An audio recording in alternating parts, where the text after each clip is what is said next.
than the last one. That's right. I'm back, ladies, gents, and they, thems.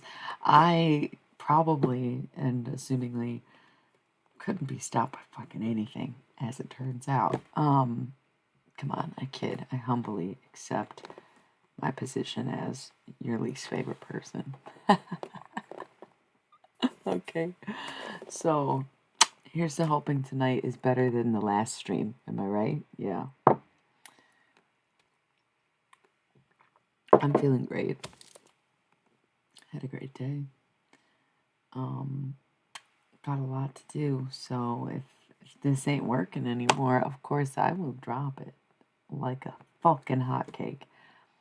But I do enjoy streaming, and I hope that we have some kind and joyous people on here tonight who actually want to be here because they like me and they like my work and they like my teachings and they like my readings, and not just to bully me or remind me that they hate me or whatever the fuck all that was about. One.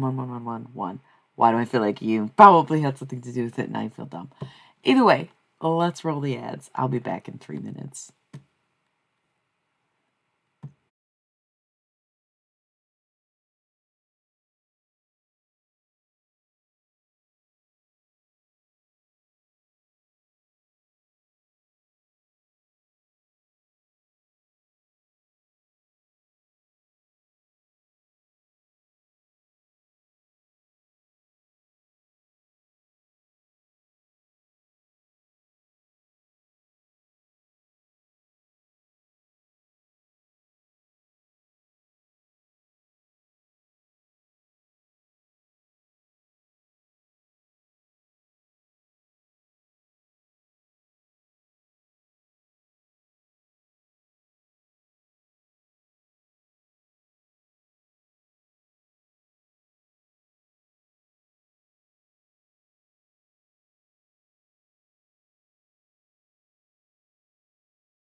Okay, I'm back.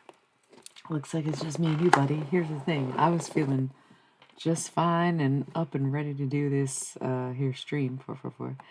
And as I sat here over the last 3 minutes, I got extremely exhausted. Why is that? And what do you want to know? What are you watching for? And what did you come here for? You will have to ask yourself that. I mean, I can ask you, but if you're not going to answer anything I say or talk to me at all, then I can't really answer for you. Nor can I know your answer truly. I can only hear what maybe you think, but sometimes what people think and what's on their mind are two different things. Sometimes what people say and what they think are two different things. Sometimes what people have on their mind and what they say is on their mind are two different things. So you can understand how being a mind reader or being psychic or having foresight or whatever you call this is helpful, but it's not definite, it's not infallible, and it's not perfect. I can really only know what people tell me. I can only have a sneaking suspicion of anything else. So if you're here to drain me, I'm sorry to tell you I'm an Energizer Bunny. You should be running.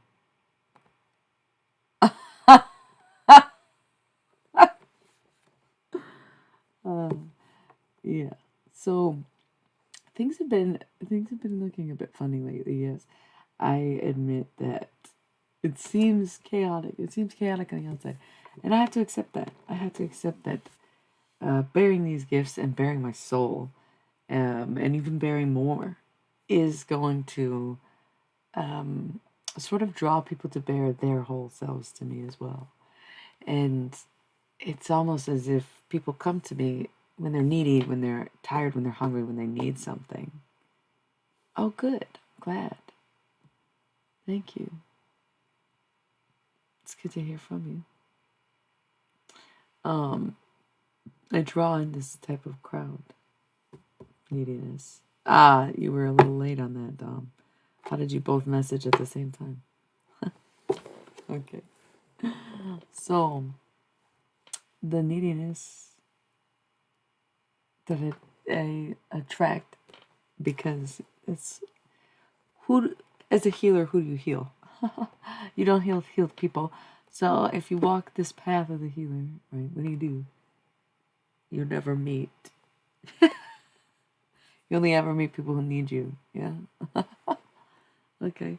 Well, it sounds cool. It sounds fun. Everybody loves to be needed, but sometimes you just want something else. Sometimes you want to be liked. Sometimes you want to be wanted. Sometimes you want to be loved. You don't always want to be needed, because to be needed means that is people are commodifying you, getting something out of you. And you could translate that into any of the adjectives I just said, verbs I just said, right? Wanting, loving. I think it's not unusual to commodify one another. Kind of. I don't know. Kind of. Why not? No, there's probably a bunch of reasons why not. Probably don't do it, folks. We never condone drugs. We do not condone drugs. Even if Grimace did it first, we still not condoning any drugs. So,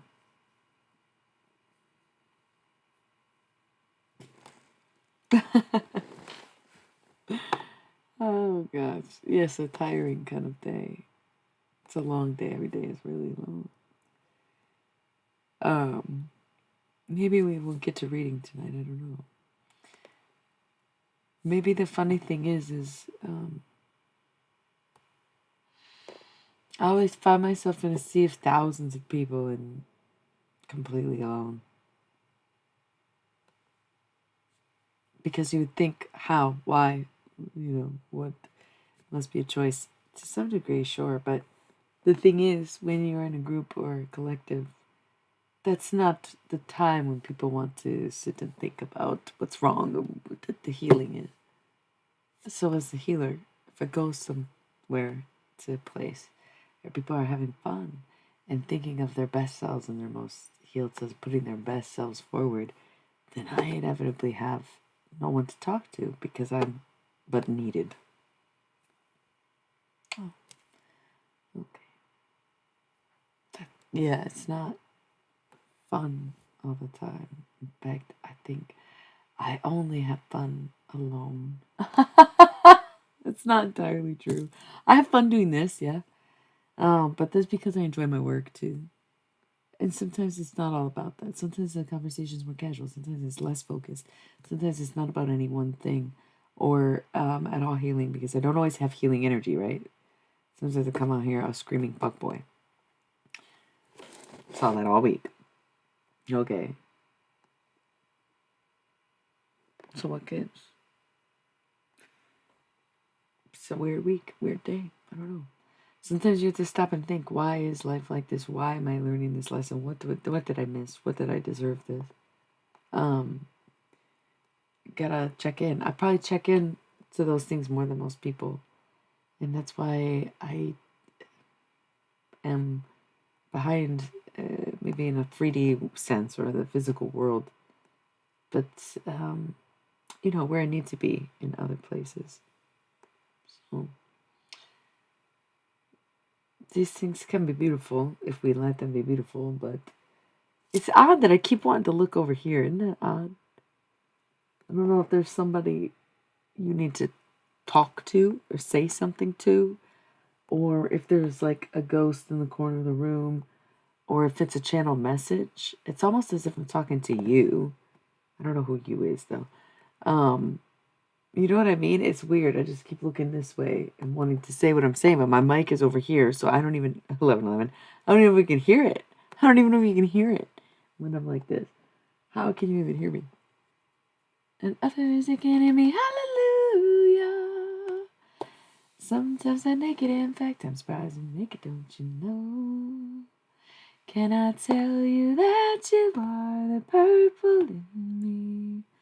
Can I call you just to hear you? Would you care? It's been a long day. I was working, so I was talking to people all day and singing the whole time. And screaming a little bit because sometimes, I understand that we already lost the war. I get it. Honestly, I've clearly surrendered. But man, I get really frustrated with technology sometimes still. Even though I know I have to succumb to it, even though I've already succumbed to it, even though I use it on the daily and I'm hardly ever truly detached from it to the point where it's like not within my vicinity, even if I don't know where it is, right? Okay, even if it's all shut down, turned off, it's still all right there. Even if you go out. So we've already lost the war. We get that. We've lost the war. But oh my God, I still am not completely acclimated to it, and I get very extremely frustrated and want to break shit. I hate that. And it's like, of all my PTSD triggers or whatever, like of all the triggers, that's the only one I have yet to overcome, because how can you? You can't set boundaries with technology. You can restrict yourself from using it, but at the same time, if your whole world, your job, your life, it's all online, how do you restrict your time from it? Well, you don't really. Okay, so you get like, I don't know, however much time you get in a day. We have lost the war on technology. And yet I fight on, ready to battle each piece of this robot that gives me any grief or problems. A miracle that I still have 2 phones and a laptop. I thank God for making me a better person every day. God had something to do with it, and the fact that it's me. Who?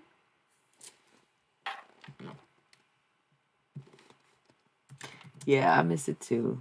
Okay, first of all, does anybody else use Google Chrome, or am I the last idiot on earth? They always like do secure search and change my search engine to Google on Google, or I'm sorry, to Yahoo on Google Chrome. It's kind of embarrassing. You're like, the most secure search you can use is Yahoo. You're not even promoting your own shit. Okay, I should be using Yahoo, but Yahoo search results fucking blow. So I always gotta change it back. Who's this that died, Ted?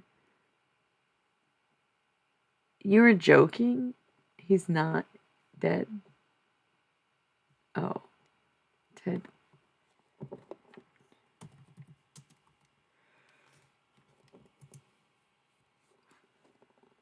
Oh, the Unabomber Manifesto. Okay. Gemini. Oh, he completed his life cycle. Good for him, I guess. He went to University of Michigan. Okay. Didn't. That's okay.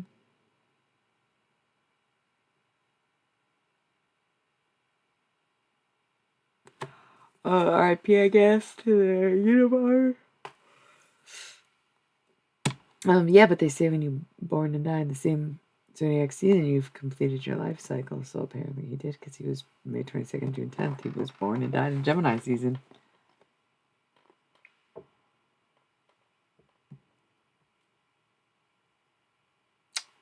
Like by the government, I'm guessing.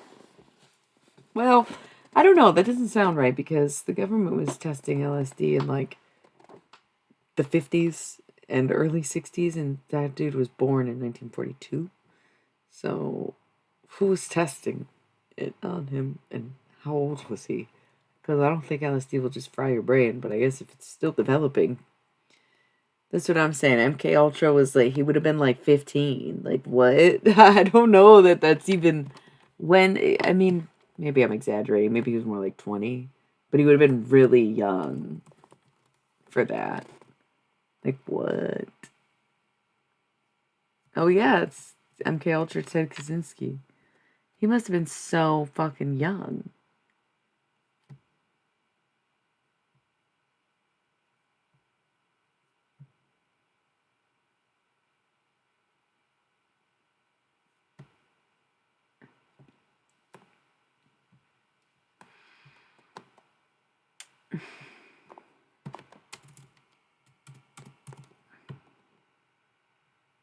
Yeah, start date 1953, you guys.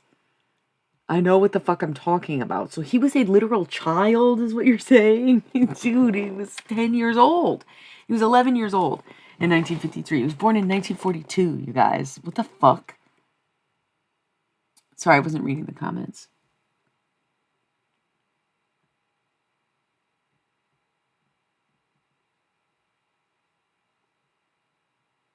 Yeah, so he was 16 years old, called it. Okay, that makes sense. I mean, it doesn't make sense that they would do that, but that's exactly why. That's kind. Okay, who's Henry A? Because here's the thing. Y'all want to talk about it again? Y'all want to really think about what this book is? Because as much as I love it, and as much as it's good and we needed this, it is a bunch of sexist, racist jargon written by the same fucking people who did things like ruin Ted Krasinski, okay, as a child, who could not consent to what the fuck was going on, right? No conscious person who understood the power and effects of those drugs, which at the time, granted, they didn't. But there was a reason that they took him, a genius, effectively a genius, at the age of 16, when you're the most manipulativist. Well, manipulatable? What did you call that? The most influential. Sorry, not the most influential. The most easily influenced when you're at that age. Insecure, unsure, going through puberty, some of the later stages, sexual changes. It's a horrible time to be experimenting on a person at that age. It's the same reason it's wrong to like prey upon people that age sexually when you're an adult. Okay, so yes, Ram Dass. If you cannot put the math pieces together, he was a Harvard psychologist in the 50s. He was Henry A. Murray's colleague, so he was not far removed from whatever the fuck they did to him. Okay, like he was there. They were all there. There was a small group of them at Harvard because they got psilocybin mushrooms from Timothy Leary's friends in South America. That's what this whole introduction is about. I wouldn't be surprised if Henry A. Murray is in here, but I also wouldn't be surprised if they left him out because of what happened to Ted. This book was published in 1971. He didn't bomb anybody yet. Most of the introduction stories take place in the 50s. So we can see how problematic this is. So we can see how unethical this was. So we can see that, yes, Ram Dass, as much as he wants to change his name and pretend he wasn't that person, he was, at one point, still Robert, whatever his name is, not Robert, Rupert, whatever. We can't just say, oh, yes, this is it. Dr. Richard Alpert got it right the first time. We never have to ever discuss this ever again. He was right. This is consciousness. No, because I bet you fucking money he was hanging out with that guy who was giving LSD to a fucking child. Whether you want to see a 16-year-old as a child or not because you're a horny fucking bastard and want to sexualize teenagers is your own fucking problem. Okay? That's a child. You can't even fucking legally drink or smoke cigarettes anymore in America. But you think that you can consent to getting fucking tested with LSD or having sex or fucking vote or whatever the fuck? Like, what is wrong with y'all? Honestly, come on. Yeah, we need something new. Yes, we need an update. Yes, we have to stop acting like this was the best it ever gets. What the actual fuck? What the actual fuck? Sorry, I didn't know about this stuff. I didn't know about TED and MK Ultra. And when you said Harvard psychologist, I said, "Oh, that's so funny. He didn't get fired from Harvard until 1960." Whoa, puts it in perspective, because Ram Dass is the reason that psychedelics were even being used at Harvard between him and Timothy Leary. So how the fuck did Harry A. Murray even get involved? Henry Murray. Probably these fools. On God. Okay. So we see why it's problematic. We see why it needs an update. We see why you have to stop being like, oh, never question it. Yes, no, we need to fucking question the fuck out of it. Need to question the fuck out of it. Especially because this dude was like, yeah, I was chasing the dragon. I was like giving people psychedelic drugs and they would go find their happiness and I still didn't get it. Like, okay. Mm-mm. Creepy. What kind of parts? Gross. Kind of irrelevant though. Don't really care. That's cool, but I mean, we're talking about more about, you know. Okay. Sorry. Get lit.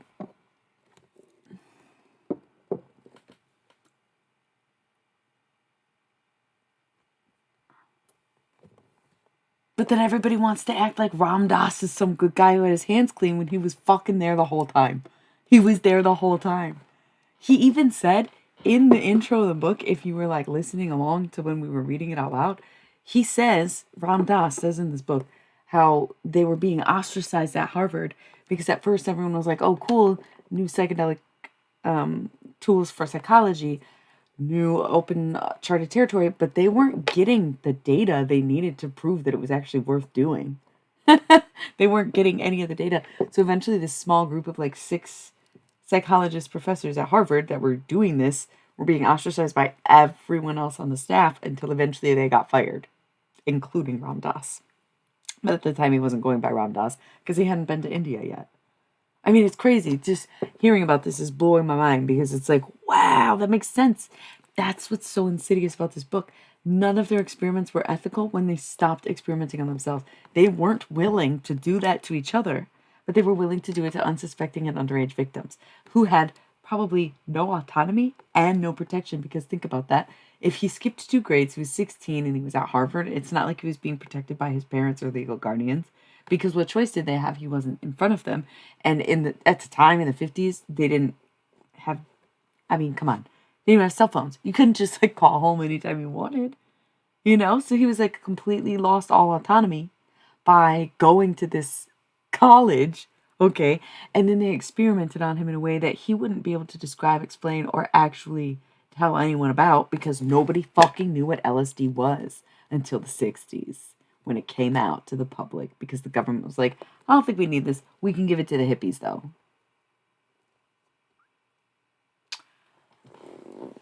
Oh, okay.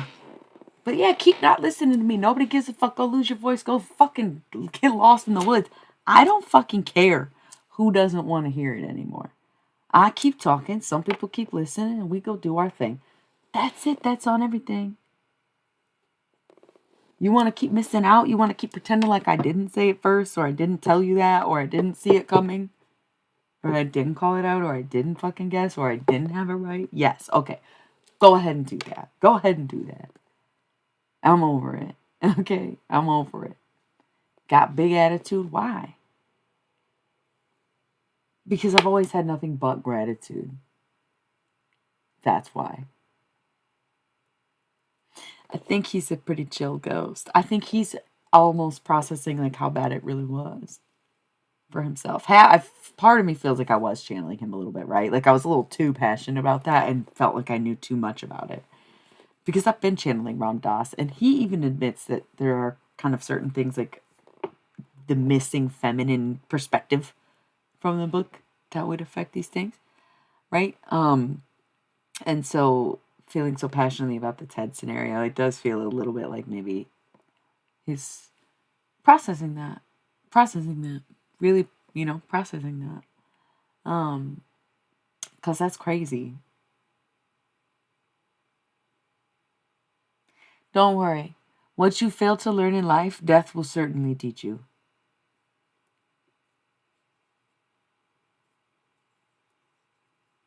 Okay. No time for tears. No time for tears. No time for tears. I can't even explain to you. If you just lost somebody, I'm hearing something like this. Maybe somebody used to talk to you like this, and you're missing them, and you thought you'd never hear this silly voice again, and now you do. Something really goofy like that. Somebody used to talk to you like this. I don't know why though. I don't know. There's like some kind of cartoon character. It's really weird. I don't think I've ever done that voice before. That's definitely the message for whoever's crying. Yeah, it's cute. I wouldn't worry too much about it. Okay. Cheers to who and who? Two people.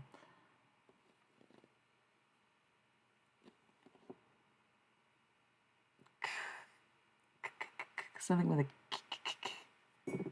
it's ironic that you just dropped a Ram Dass emote. Just went on a small tirade about why it's kind of fuck that guy, but not really because he died. So he's like, okay, I get it now. I kind of fuck me. And I'm like, right, but that's cool. You get it now.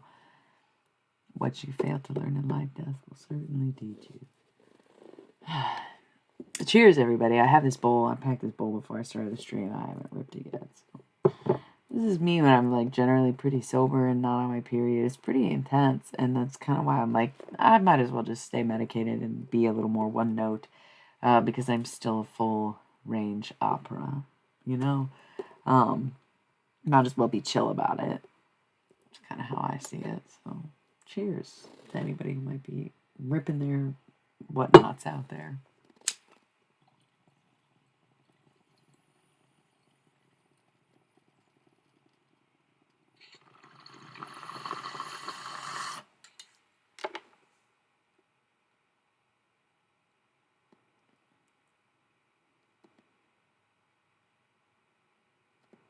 Good Lord. Woo, woo, woo, woo, woo.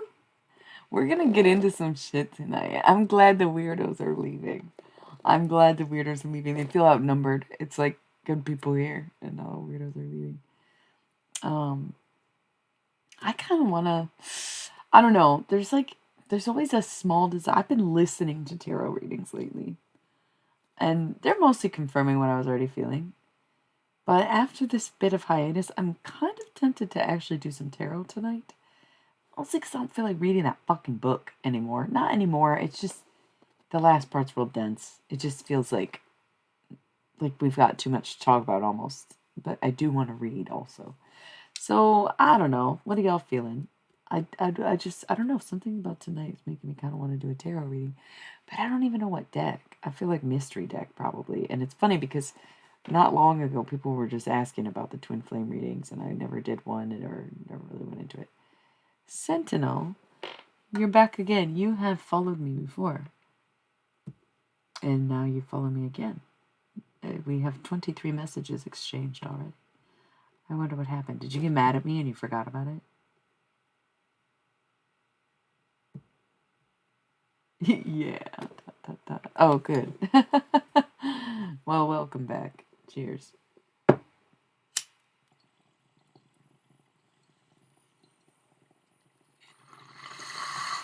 You know what song I've been listening to like way too much? I could watch you for a lifetime. You're my favorite movie. Thunder, you mean everything to me. You never keep me guessing. Yeah, because why the fuck should I talk to you and you don't talk to me? Or like, yeah, what? Yeah, it is fair that I would make people follow me to talk to me. It is literally the least you could do. In fact, some people pay to talk to me, which is really nice. Don't complain. Like, it is literally the least you could do. If you want to unfollow me, don't fucking talk to me. It's never going to change. I'm so sorry. Don't mean to sound like a bitch, but that sounds like a bitch. To be fair, you do make people follow. It's free. It's free. It's literally free. That's crazy to complain about that. When I literally come on here and do like it's okay. Not everybody.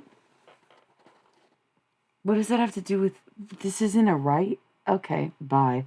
I might as well just start fucking blocking people, honestly. Don't come back next time. You know what I'm saying? It's just such a weird fucking thing to complain about. And honestly, I don't usually use the block button so liberally, but I don't think y'all understand how sick I am of that exact type of energy where I come on here and do a lot of work and help people a lot. And I barely even get feedback from people that I know I don't need. Once again, I have enough feedback to know the accuracy of my readings. Regardless if I'm doing tarot, regardless if I'm doing mental work, regardless if I'm just in flow, regardless if I'm goofing around having fun and giving y'all a show. I'm doing the most, and y'all gonna complain I have to follow you to talk to you.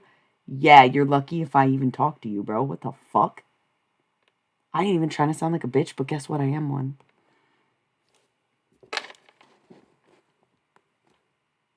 I got harassed off stream the last time I streamed. 9 people were watching, and nobody said or did anything.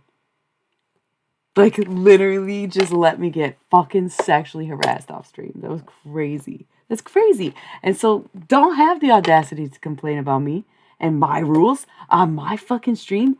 That's crazy. That's crazy. Okay. Okay. Damn. Okay. Shit. Huh.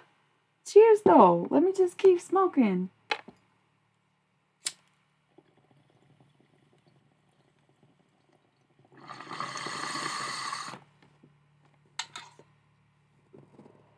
People are very scared to support me, and I see why. I get why. Because in order to face me, you have to be prepared to see your wounds. It's not necessarily seeing what's wrong with you, it's just seeing your wounds. And some people see that as scary, intimidating, a flaw, a wrong, right? Even though it's how someone else wronged you. It's not what's wrong about you, it's how someone wronged you. So why be embarrassed of your wounds? Why be ashamed of your wounds when someone's willing to bandage them for you? That's me. Okay? Don't be so defensive. It's like an animal in the wild who has a hurt leg. And when somebody comes along to help it, it attacks because it doesn't know. That is how people are to me. And I didn't get that for a long time. It hurt me personally. It hurt my feelings because I'm a person. And before I was in touch with my spiritual side, other than having an inclination rather than an intuition, I always knew I wanted to pursue these things, right? I always knew I wanted to do what I've done and what I do now, but I didn't know I could. I didn't know how it was possible. I didn't know I already was, right? So a long process. People say, I wanted it. No, you don't. No, you don't. Look how you get treated all the time. No matter what you're doing, it's never enough. Okay. And it's never pleasant. It's not good pay. It's not good hours. It's not good treatment. It's not good clients. I mean, some of my clients are awesome. Don't get me wrong. A lot of the clients are great. It's just not always really that pleasant. So it's like, what's the point? You just want to be invasive on people? That's bad karma. That's bad karma. I promise you don't want to know how many people jack off to you. Well, I mean, I don't know. Maybe that's just a me thing. Come on. Stressful. Stressful. Sometimes you just, yeah, everybody wants to be Sookie Stackhouse. Nobody wants the uncomfortable moments where you have to actually hear what everybody thinks about you all the time. Okay. That's a Fetty Wap quote, and I changed it to Sookie Stackhouse, by the way. He was like, everyone wants to be Fetty Wap, no one wants to lose an eye. And it's like, kinda true. Kinda true. Like, so true. Everyone wants to be Sookie Stackhouse. No one wants to go through the uncomfortable moments of having to know everyone's deepest, darkest secrets all the time. Trying to go into public and being like, yep, here I am. Cool. I'm glad that everyone is, aware of it. It's because I'm existing. It's very annoying. Sorry, this conversation did come up in my life today, where I had to explain why certain people in my life don't like me. And it's funny because when you say it out loud, it's like, when I was having this conversation, the person I was talking to said, you realize it's because they hate themselves, not because they hate you. And I'm like, right. And they said, and they just want to take it out on someone, which is you. I'm like, right. Yeah. Because that is the adverse effect of the healer. Not all who are wounded are going to be healed. And that is a tricky thing. Because the true mark, I say this so much, the true mark of the healer is when they heal themselves. So before I was healed, I was very much like any of the people who come to me who aren't seeking healing but need it. Okay. Some people are on their healing journey and they run into me and they say, oh, great, great, great. And then they forget I exist. I keep going. Oh, that's okay. It's rare I just get to have something for myself. Oh, it would be nice.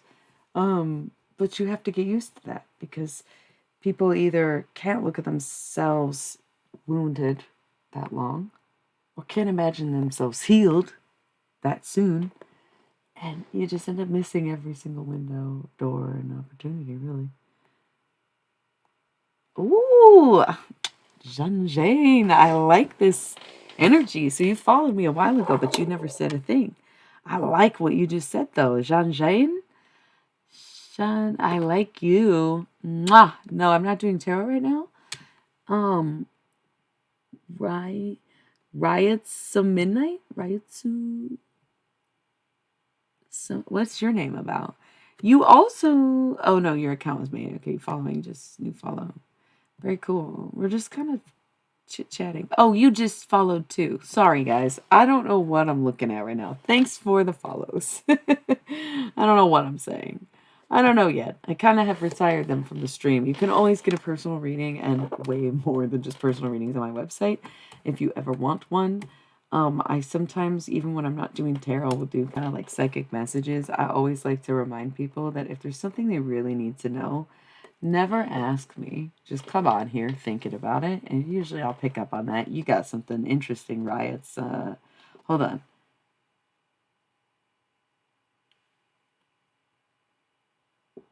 You're giving me a funny energy. I'm hearing like cool thing. I don't know if it's because your name's Riot and I'm thinking about that Riot Fest lineup, but I'm hearing cool thing for sure. The Sonic Youth song. Hold on. There's because you have an X, yeah? Riot Sue Midnight. You have kind of a recent ex, maybe a similar name. I don't want to say like it couldn't actually be the same exact. Yeah, I don't know. Okay. Okay. Picking up on a lot from you. Oh. Okay. But here's the thing. I might be picking up on your ex still. Is the problem? If you are in trying to invest on the new thing, it's because I'm picking up on your ex that it's not progressing. So listen to Cool Thing, maybe Sonic Youth. I don't know. I don't know if that would be relevant to you or the name Thurston would be relevant to you. And I feel like it would have to be one or the other because it would be too uncanny. But it's Kim Gordon and Thurston Moore. Oh shit, really? Oh fuck, I'm so sorry. They're divorced. That was not good. They broke up the band. Never make music with your lover, man, because then you just risk it all coming down, dude. It's like the biggest lesson ever. So fucking sad. So, sorry, it was an ad, but yeah, I told you I don't need tarot cards. Never fucking be straight away from my stream just because I don't have tarot on me. Okay. Cool thing, sitting with a kitty. Nice shirt, just looking pretty. Like a lover, not a dancer. Stupid boy, take a little chance here. I don't wanna. I don't think so. I don't wanna. I don't think so. Cool thing. I can't remember all the words. I listened to it so much you would think that I would know all the words by now, but I honestly like listen to it and I'm just so enthralled by Kim Gordon sometimes. I'm just like, dude, how is she so fucking cool? And then I read her memoir. Now I know exactly how she's so fucking cool. But yeah. Yeah. What's jujitsu about? What about it? Is you a black belt or something? Kim Gordon is? That's very cool. She didn't mention. I don't recall that in the fucking memoir already. I just read it and I sent it with my brother. Yeah. Oh, thank you. Yeah, because the Thurston thing threw you off. Sorry, I don't mean to put people on blast. That's why I always tell people like, don't tell me anything. You know, I agree. I agree with that. Without music, life would be a mistake. And I'm sad I got into music as late as I did, but I also needed to heal a lot more and do this first and make sure that I could protect my energy as I proceeded in the world of music because it can be very cutthroat and ruthless, and I never will be. I let everything be cutthroat and ruthless for me. Like I choose not to. I have a wicked tongue, and that's been my mistake and been my karma and been my undoing. And I have had bouts of violence and abnormal behaviors in the past because of my untempered, unkempt PMDD. So I never stray away from that. I never fucking try to say like I've never been toxic or abusive in my life. I've been both toxic and abusive in my life. That's not a joke either. I don't mean to like laugh it off either. Um, I don't know.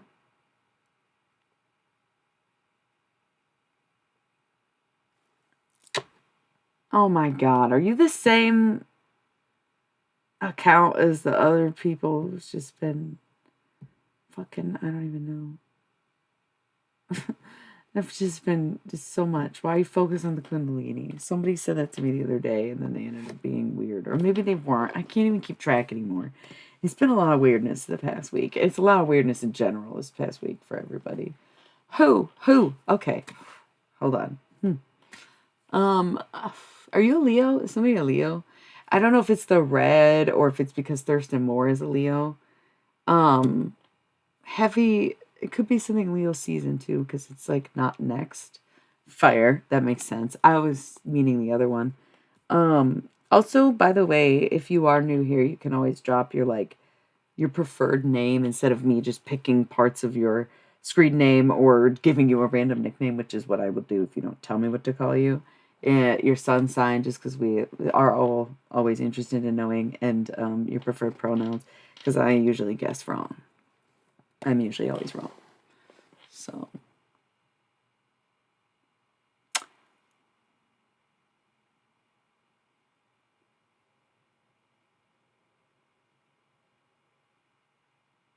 Midnight it is.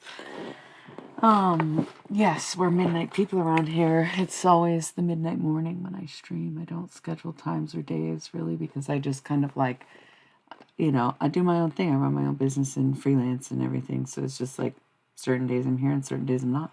That's all it is. Yeah. So, cool thing. Yeah. Won't you play it on your radio?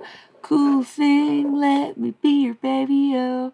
I'll be your slave, give you a shave. I don't wanna. I don't think so. I don't wanna. I don't think so. Yeah. Hey, cool thing. Come here. Something I gotta tell you. Go sit beside me. What the fuck? It's such a good song. I don't even know. It's unreasonably good. Something I want to ask you. Are you gonna free us? Whatever. Go listen to it. Um.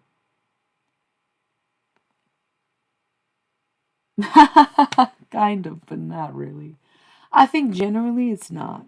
Yeah, you can ask anything. Listen, the chat mode, ask me anything, is not to ask me about your personal life. Because if you have personal questions, you're thinking it and you're gonna, don't say anything.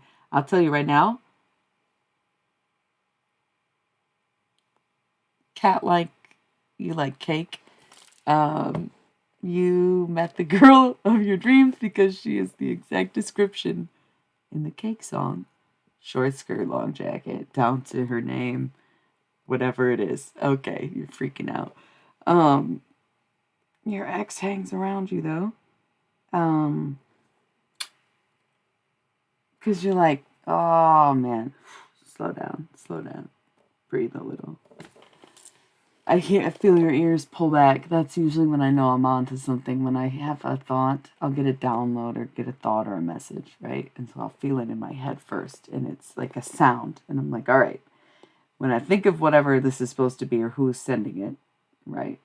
I'll know because my ears will go, listen, it's that one. So you have a mouthful. Hard time, can't handle it. The heart, you're like, ha, ha, ha, ha, ha. Heavy energy. Heavy energy. Heavy on the heart. Heavy on the heart. I don't know what that means. That might be a song reference, but I don't know the song. Heavy on the heart. Heavy is the heart. Heavy is the heart. You're a musician? Did somebody just say something about life is pointless without music, but you're a musician? So, that's interesting.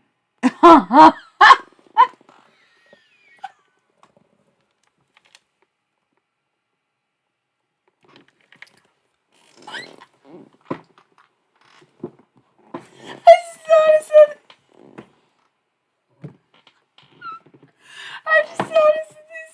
I can't even tell you guys. It's so fucking funny.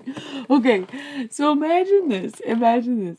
So I don't know if y'all know what happened between Kim Gordon and Thurston Moore and who he's with now. But I'm cracking up at the thought that can you imagine if Thurston Moore would have been with the woman he's with now before Kim Gordon and then like left her and thought he could still get with Kim Gordon?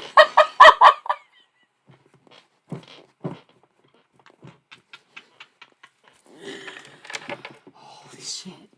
Oh man. Just go Google it. Oh man. The whole thing was so messy. You should read Girl in a Band. It's really good. I just really am in my Kim Gordon era. I love her so much. Oh man, I love her. So that was just water out of a big kombucha bottle. I just like to make sure that I'm drinking enough water, so it's like a 48-ounce glass bottle I reuse after I drink the kombucha out of it. And this is coffee. And somebody's ancestors are coming in. Jean is you. Hold on. There's Godfather. Your godfather died a long time ago, and you kind of don't even really remember him, but you met a little bit when you were kids, because it's kind of maybe was bald, and I love apple cider vinegar. I'll just drink it in some water or just straight up drink, like sip on vinegar. Love it. Yeah, so somebody's godfather, kind of like bald, dark, short glasses, maybe mustache.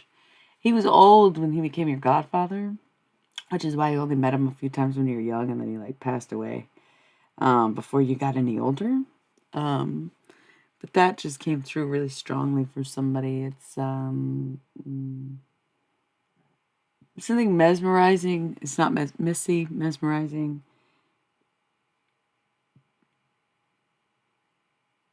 Mesodizing. You would know what this means. Mesodizing. Something like that. Yeah, it's called Fireworks.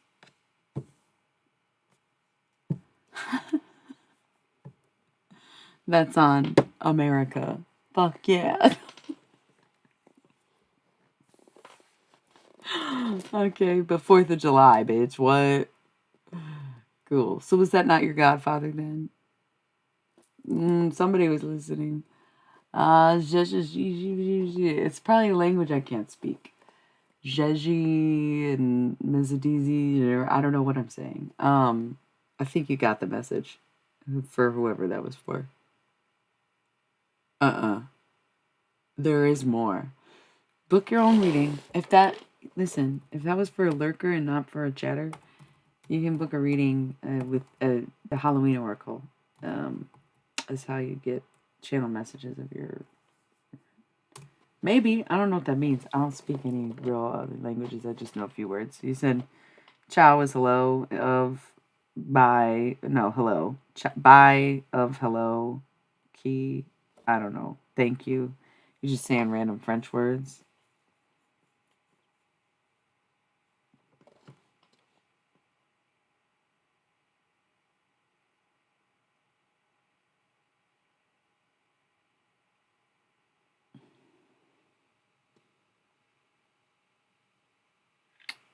Okay. Yeah, it is. I kind of feel like, you know, it's so funny. Earlier, I don't know if this person is still here. I just got that I think what was supposed to be coming through was like it's almost like something about Barack Obama, but like I think earlier when I was doing that weird impersonation, I was supposed to maybe be doing like that person also did a Barack Obama impersonation. Like it was somebody funny, who used to do goofy stuff like that, like do different impersonations and things. So that may have been there was the fucking fuck it hat, like literally did a bunch of them. So I just feel like somebody passed away. It could have been the Godfather, same person. Yeah, okay, cool. Don't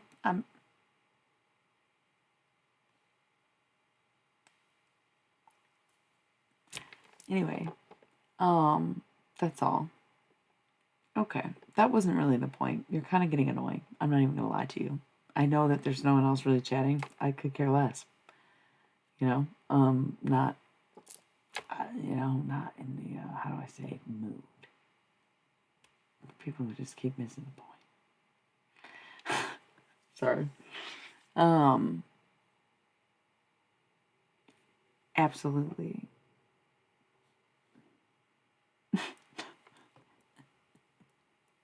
Cool.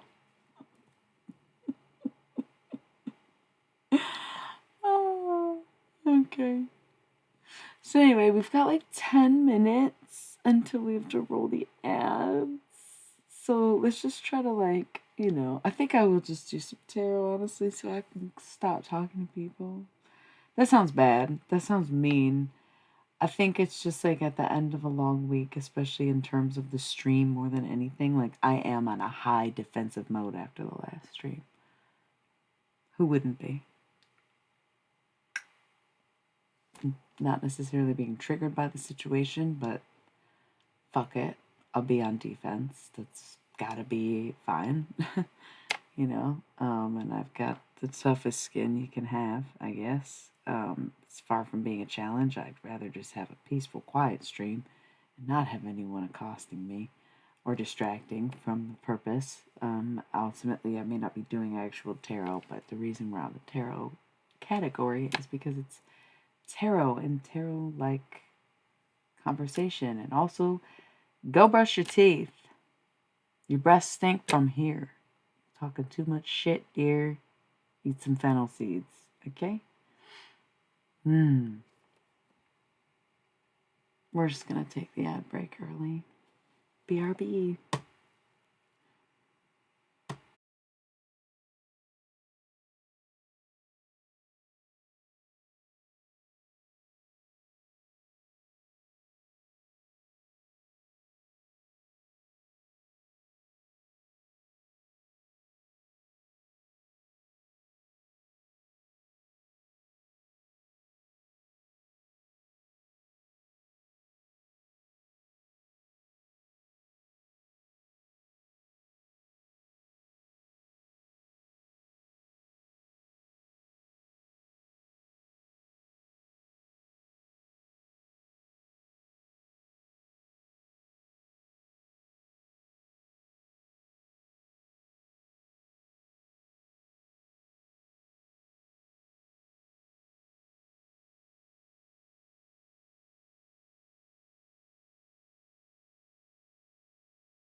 Everybody will help you discover what you set out to find. But if I save you any time.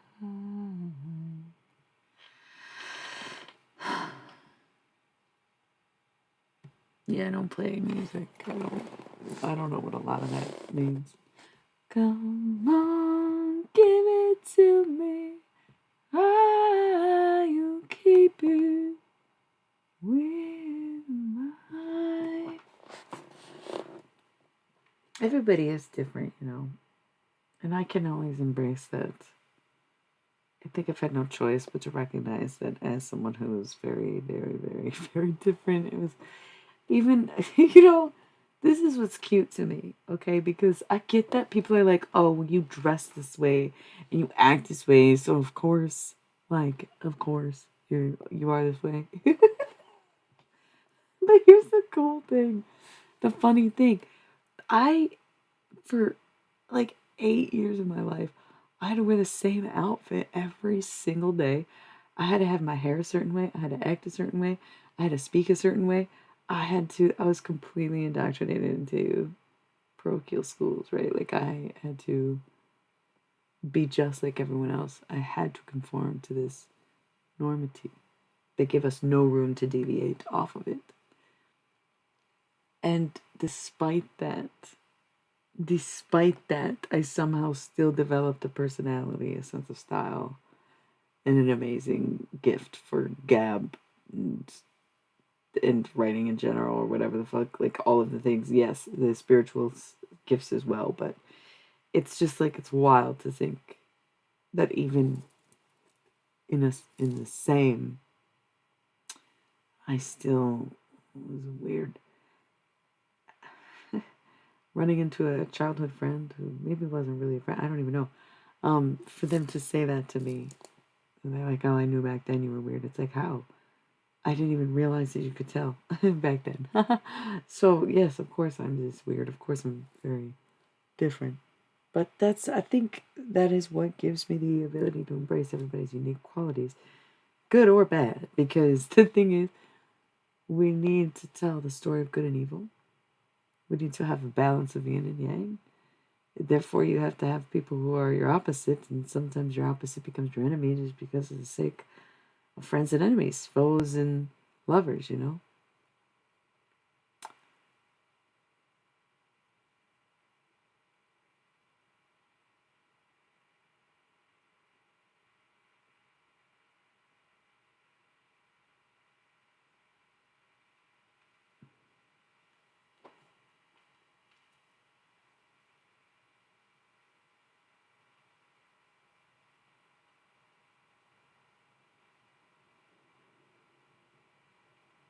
Sure.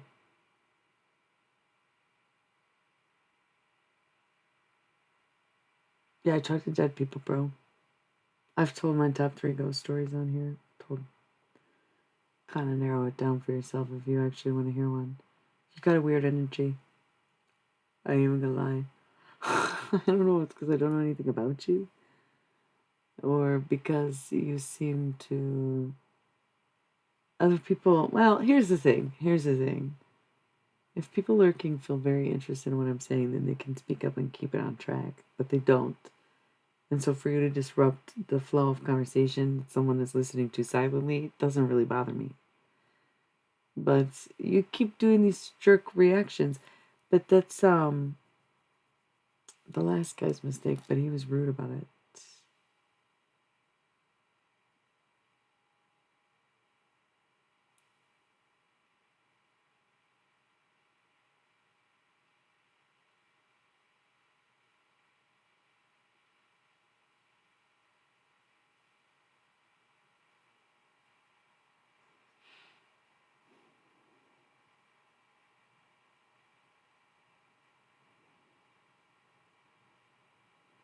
Remember earlier I said I kept looking in this corner? It's as if there is someone not someone, but side conversations, huh? Is it all that interesting?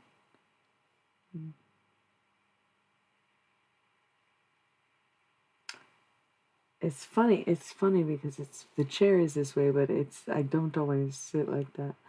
I feel like there is some channel messages or somebody wanting to talk. Um, but it's not really clear what it is or who it is. And I think that's part of the thing is there's too much, it's a bit too much going on. Kind of like this, look, we're having a super 3D conversation in the chat that I could care the fuck less about, if I'm being honest. I've already made it very clear that I already don't understand it. So what do these two people do except continue to talk about it when I'm talking about something completely else? Okay, so that's interesting. Very 3D world here, right? Very 5D conversation. Very multi-dimensional reality for me. No, it's nothing personal to anybody, except it does feel personal to me, right? Because it's my stream. Okay. I do seem like an asshole sometimes. I don't. Sometimes you just have to be. Sometimes you just have to point these things out. Because otherwise it's, why didn't you say something? Why didn't you do anything? Why didn't you da da da da da? Well, I'm not that person. I always do. You know, maybe it's the autism. Gotta love a spectrum. Good. So I'm kind of tempted to do tarot so that I can stay focused and ignore whatever is going on because I don't care about it. So that's kind of fun and interesting.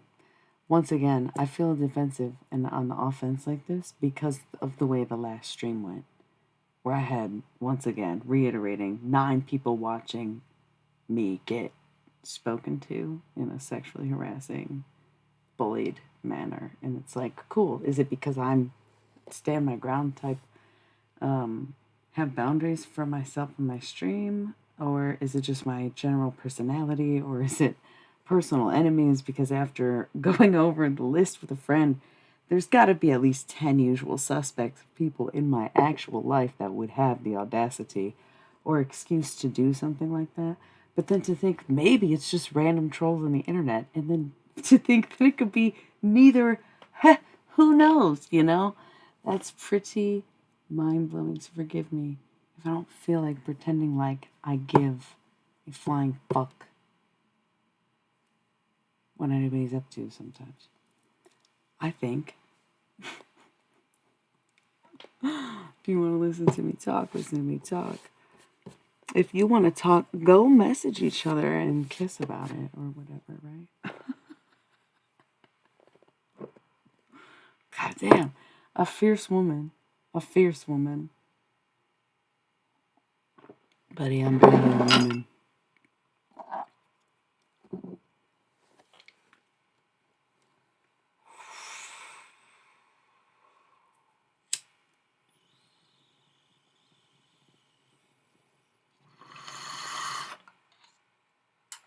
It's alright. Everybody is mellowed out. It's not even a big deal. That's the thing. I get it when it's quiet in the room. Some people struggle with science. Some people struggle with science. That is true. I meant to say some people struggle with silence.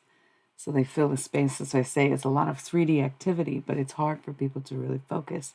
And you have to understand, as much as you enjoy each other's company, people come here to listen to me. Yeah? So I hate having to be like authoritative in any way. That's why I avoid leadership roles or committing too much to anything. That's in my nature for some reason, even though I'm a seemingly someone who would be about that, but in a way, not at all. Okay. Bye. Hi, Dink. You came at a great time.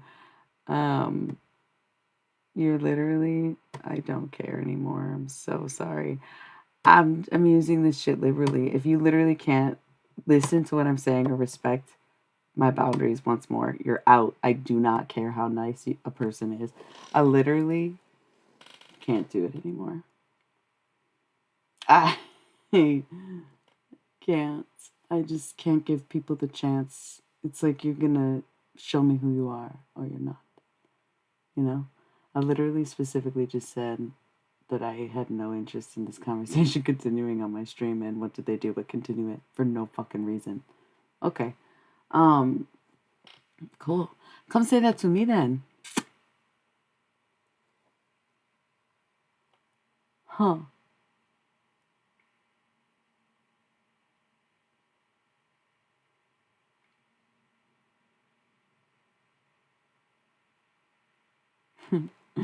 People look at me by that. Oh shit! What is that about? Whoa! You think I know everything? Oh, you think I know everything? I think that's why people project that onto me so often. When it's you think you know everything, you're a know-it-all. You think you know everything.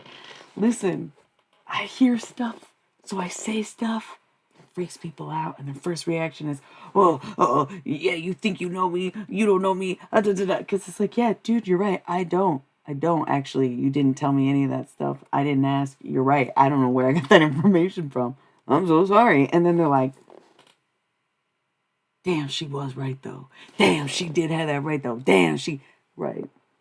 And that gets really annoying for me, really pretty quickly, for people to not be able to cope with what I'm saying or to really hear the depth of it because they see one thing and they want to treat me one way or think this way or think they can do whatever this is, this disrespectful shit. For what reason? I just don't get it anymore. You know what I mean? And I just kind of can't.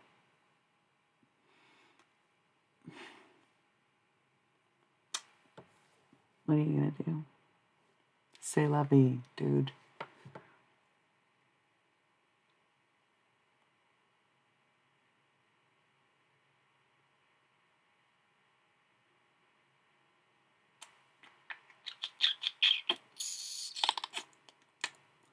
I guess people make it real clear when they don't like me, but nobody makes it all that clear when they do. It's a very interesting thing.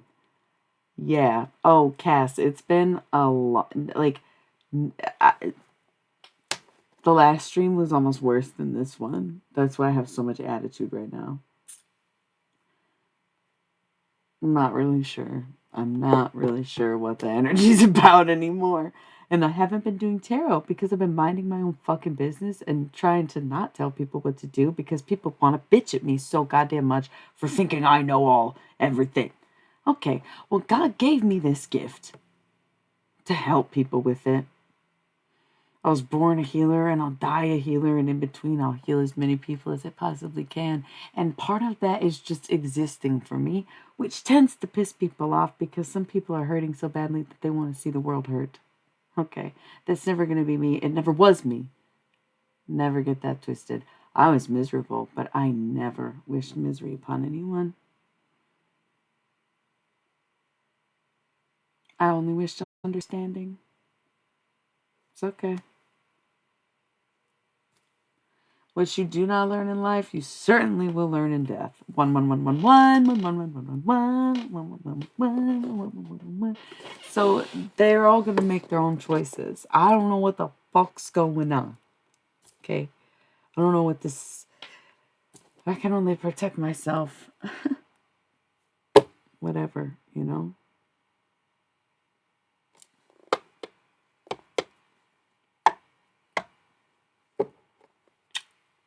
It's all blessings. It's all up, you know. So no matter how much I get knocked down, I get up again. I learned that a long time ago because one of the punkest bands to ever walk the face of the planet was actually Chumbawamba. I get knocked down, but I get up again. You're never gonna get me down. I get knocked down, but I get up again. They're never gonna keep me down. I'm from Hockeytown, bitch. No, I'm from the suburbs, which might as well be the greater metro Hockeytown, right?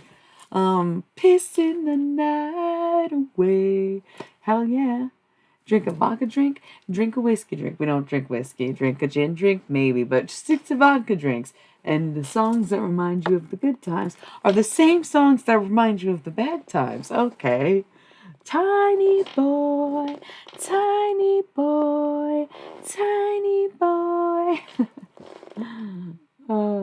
Do you love how men, like cis hets, did not understand, couldn't understand how, like, oh, it's just a joke when it came to like shaming women's bodies, like itty bitty titty committee or fupa or, well, some people like are into that nowadays, but back in the day, beef curtains, just like fat girls being the trope of every single sick comedy slapstick movie that ever existed before 2000 and I don't know 20, literally.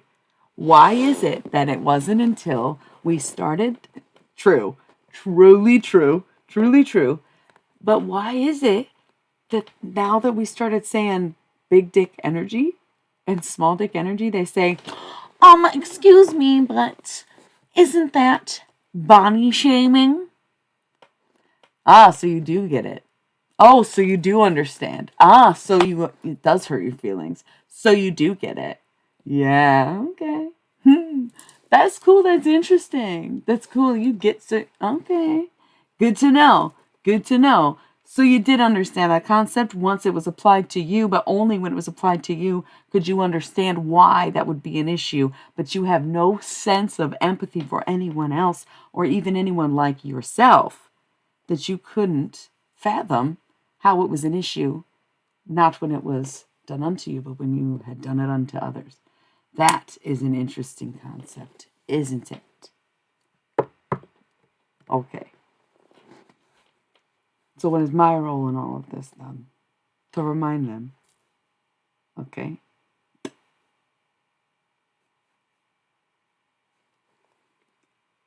Okay. Because I'm pretty sure a bitch called me fat before I told everybody that he had no stack. All right. So let's just get that 4 out the way then.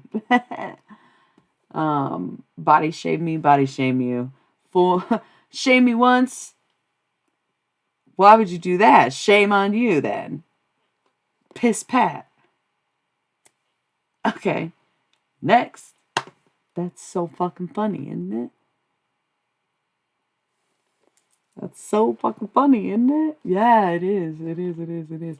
Crazy. Okay. So what else is new then? What else is going on? What else is anybody up to? What else does anybody want to say about anything? Just kidding. I'm not gonna go there. Okay. Next. Anything else? Sometimes I check in. There's not that many people here anymore. Less weird energy. Blocked some weirdo. I think a couple people left. Dink joined. You got anything going on, Dink? I don't know. Something about a mechanic.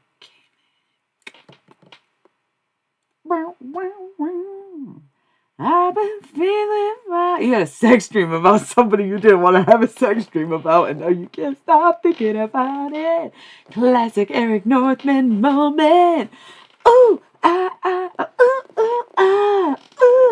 Oh, okay. You sure about that though? Oh. Somebody did. Somebody did. I don't know where that energy's coming from. That was like strong and clear, right?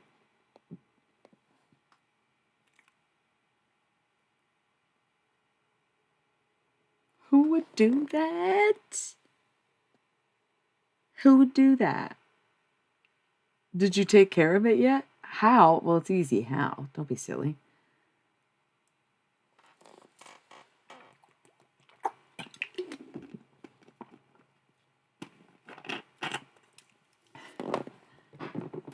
Same how you would do anything. The sex dream wasn't yours? Okay, then. That's okay. That's okay. Okay. Somebody was getting freaky with you. Okay, so maybe somebody had a sex dream about you. If something happens to your car, it's because some mechanic is trying to see you, girl. Somebody had a sex dream about you. That is so fucking funny, dude. Because if you didn't know what I was talking about, it's clear. I don't want to describe him. Do you know one? I could describe it to you. It's like this dude. I don't know. I think it's somebody you know. Maybe he's not a mechanic, but I'm picturing the jumpsuit. And he's like maybe over 6 feet tall. Beard, gingered. I don't know if that's fitting a description. Like, maybe wearing a hat or something. I don't know. That's what I'm getting in this whole freaking with you. Like, who's this guy? And you're like, I don't fucking know. What you talk about? And then it's like, you don't? Oh, shoot. You should. No? Maybe. Does he just wear the covers? I don't know.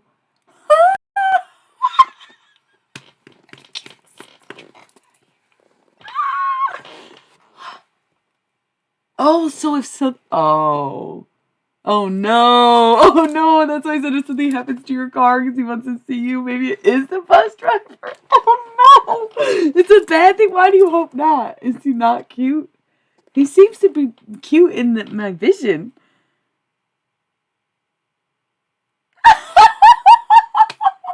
That's what he's hoping for.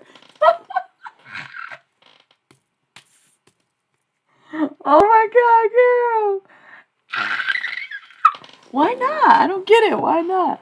That is so funny. Oh no, what time is it where you're at? Is he having this dream right fucking now? That is so creepy of us. It was an accident. It was just fine. I was looking out for my girl. I was like, who the fuck's this man who's thinking about you?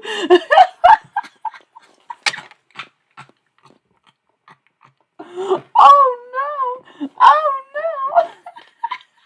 Me too. I don't think I've ever laughed this hard on stream in my fucking life, bro. Holy shit. Oh my god. Oh my god.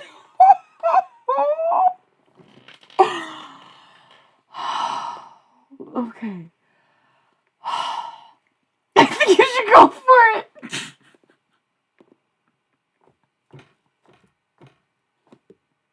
No, you're not into him? Okay, it's fine. It's fine. Oh my god, that is so fucking funny, dude. It's 420 somewhere. I think it's divine.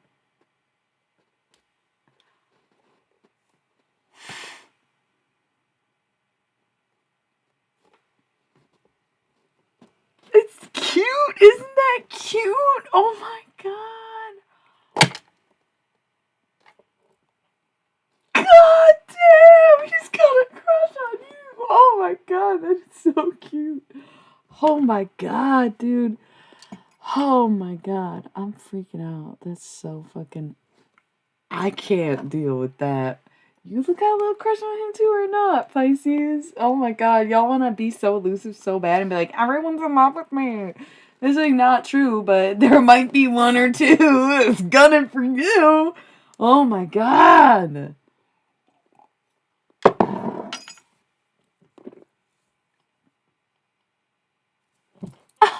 Thank you. Hey guys, how's it going? We got raided. Welcome to digging this VHS sample. By the way, you've been awesome. You've only been following for like the past week or two, and it's been super fun. Thanks for being here. I don't even know if you're here yet, but yeah, since June 1st, you're great. Yeah, I get it, Dink. Who isn't a little stingy with their time? But like, okay, you just gotta be able to like fill it out and set the boundaries first. Yes, thank you for the raid. Thanks for thinking of me. Thanks. I don't know if you were here when I said it's been fun having you on stream the past few weeks.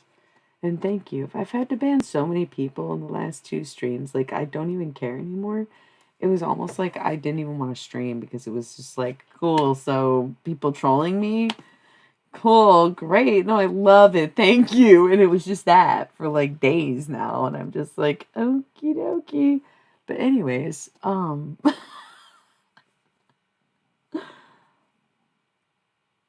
wish people weren't so afraid of me sometimes.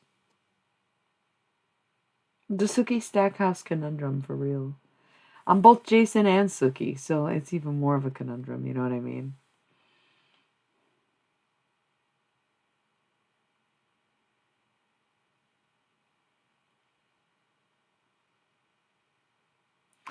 Girl, there's so many weird people in my life. You don't even know. I was talking to my friend and I was telling them about like the past couple, like the stream from the other night.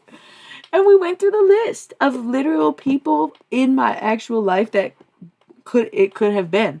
Where we're just like, yeah, there's a few people like, no. But there's a few where we're like, that makes sense, that adds up, that's crazy. Like, why y'all act like this? It could be random people on the internet, but it's like, I don't know, y'all dedicated too much time to it. It's so weird. If you got like no stake in this and don't even know me, that'd be so weird. To, like, I don't know. Some of it's just so personal and strange. It's just like, what are you even doing anymore? Kind of like whatever. And it's like maybe that's my lesson. Like, what am I even doing anymore if I'm not doing tarot? And it's like, I'm working on a bunch of stuff. I gotta recover from the intense blood loss and fucking mental gymnastics that I gotta do every month. It sucks, but it's like, yeah, I've been working and also resting and working, and confusion's wearing off, man. Getting them brain frogs out, like, oh, god damn. I took 3 solid days off. I'm still making up for it, but I've been working the past 3 days. So it's like, what does that even mean? Yeah, I just got off mine. It's like so wild. And then men want to just harass you the whole time. I'm gonna kick you in the goddamn teeth, bro. Sorry, that's not a threat. It's virtual. I mean, I don't want to kick anybody in the teeth, but I do wear the boots just in case. Dang. Oh, God. Literally, I would hate that. Like, I would hate that done unto me, so why would I ever want to do that unto people? But sometimes I get so disturbed by the way people act towards me at certain times that, like, my reaction is violent. And that's where my bad karma comes in. Is I, for a long time, failed to recognize what those energies around me or on me or in me were.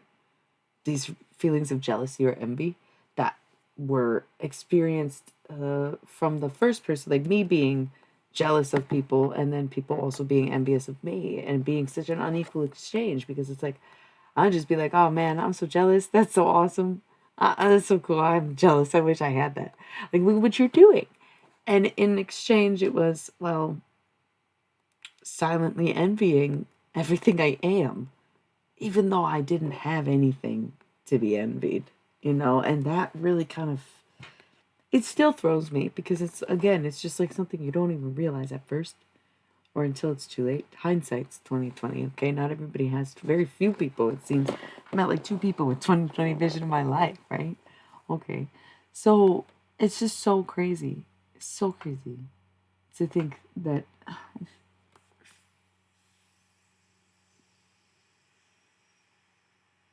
if you change your mind, I'm the first in line. Honey, I'm still free. Take a chance on me. If you need me, let me know. Gonna be around. If you got no place to go when you're feeling down. Ba-da-ba-ba-ba. Da-da-da-da-da-da-da. When the pretty birds have flown. Why no? I love that song. I'm actually working on a project that involves that. Stop it. I love ABBA. I love ABBA so much. I don't even remember what we were talking about. I just had to stop, drop, and sing that song. Take a chance on me. If you need me, let me know. I already sang that part. We can go walking, or we're just talking. Baby, it's whatever. We can go dancing. It's totally clever. My love's got enough, and I can take it rough. It's magic. Too late, 'cause I really can't believe I've listened to this song so much lately, and I still don't know the words, and I can't let go, 'cause I want you so. If you change your mind, I'm the first in line. Honey, I'm still free. Take a chance on me. Gonna do my very best. Gonna put me to the test. If you let me shine. Ba, ba, ba. Cute. Okay. Yeah, we love ABBA. Mamma Mia sucked though. Die, die, die! Like, shut the fuck up, Amanda. Jesus. Okay. Um. Okay. Reel it the fuck in. Okay.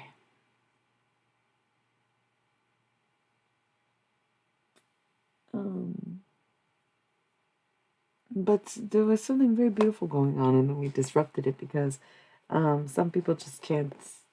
You would think, oh, because I don't watch it. Oh my god. Because I don't look at it, so I don't watch it. Oh my god. Okay, that's the silliest thing I ever heard, but avoiding a lie just because you don't want to lie to me is kind of an interesting, funny thing. Anyways, I'm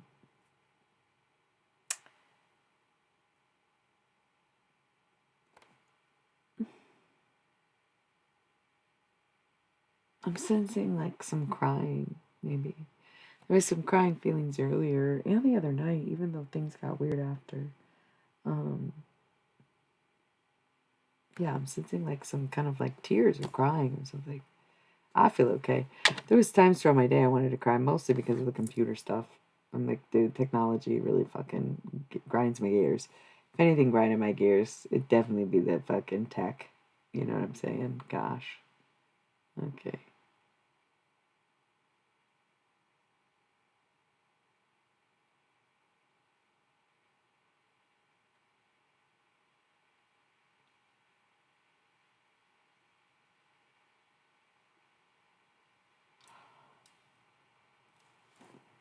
I I can't even like. I really just have that song stuck in my head now. I don't really remember what we were talking about necessarily because it's been such an odd night that I'm trying to just let it flow or whatever comes up needs to be said in the moment. Where I don't, I feel like it was almost like, it's not uncommon for me to go on little tangents of just like general wisdom or knowledge that I want to share, my own teachings, my own experience. But I feel like tonight and maybe even lately, it's been more driven by like a need for a personal message to somebody through whatever anecdote that I'm speaking. Okay, so it's kind of like just take whatever does sound good or whatever does feel like you should be listening to. Because I was thinking about earlier how somebody came in here and they felt a little blown away at how quickly I connected to somebody. And they couldn't, but they couldn't be bothered to stay and chat at all. And maybe they're still lurking, I don't know. But once they got what they needed, they left. And that's okay because sometimes it's just what you want. But for people to not understand how that could be real work or draining or whatever, um, especially when it's like, oh, the feedback is great when there is feedback, right? That's why I ask people for feedback.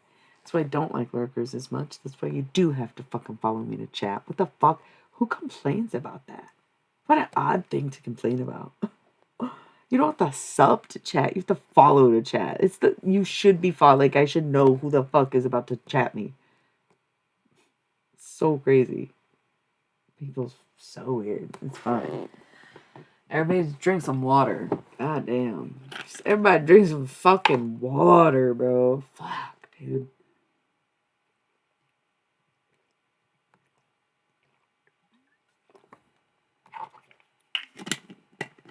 Can't get that song stuck out of my head. If you change your mind, I'm the first in line. Honey, I'm still free. Yeah. I'm glad you're still here. 48 ounces is a kombucha bottle. But yeah, I drink that. I already drank one today. Maybe, well, not two. Probably like 1.5 of those today. But I've been up since like 8:30 this morning. So I should be probably drank more than that. Maybe I did. I can't remember how many times I've been there. I've just been everywhere, man. Hey, unique name goes here. What do you want to be called? Unique? You've been here before, but it's been a while, yeah? Okay. Oh, kind of tired, y'all. What's going on? Oh, somebody from the South or something like that. Something got a like you play banjo, maybe. It's not like too oddly specific. Kind of getting like, yeah, like deep South. There's something. Da, da, da, da, da. Oh, thank you. You're treating me. You rated me and you subbed to me tonight. Thank you so much, my guy. Yes, thank you. I appreciate that. Um, that's awesome. Thank you. I'm drinking my coffee still, so cheers.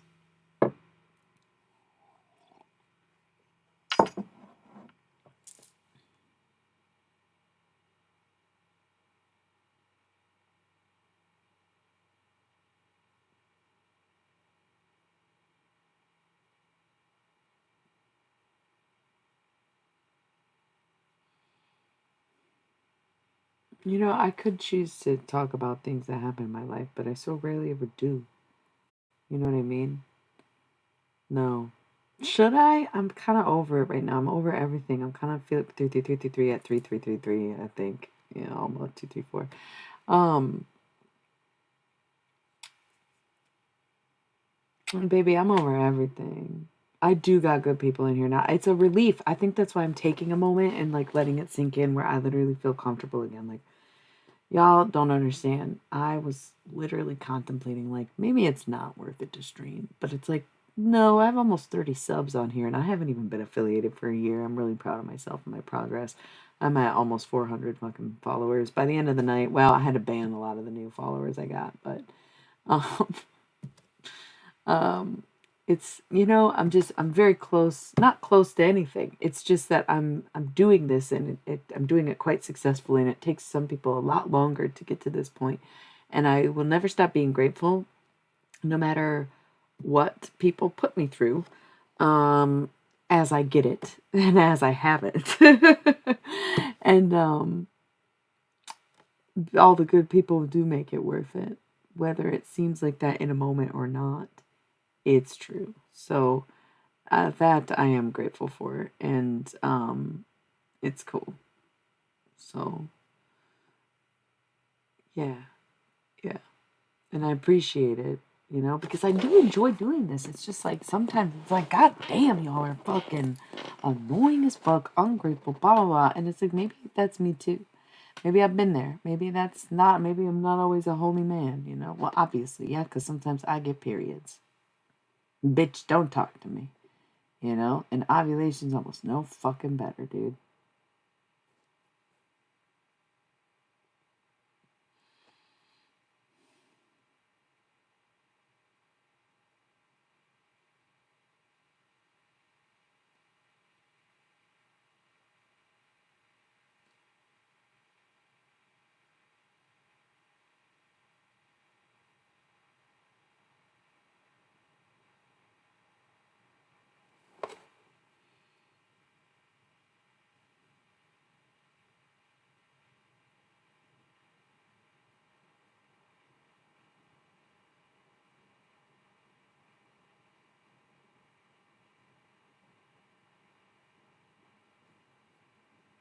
Hmm.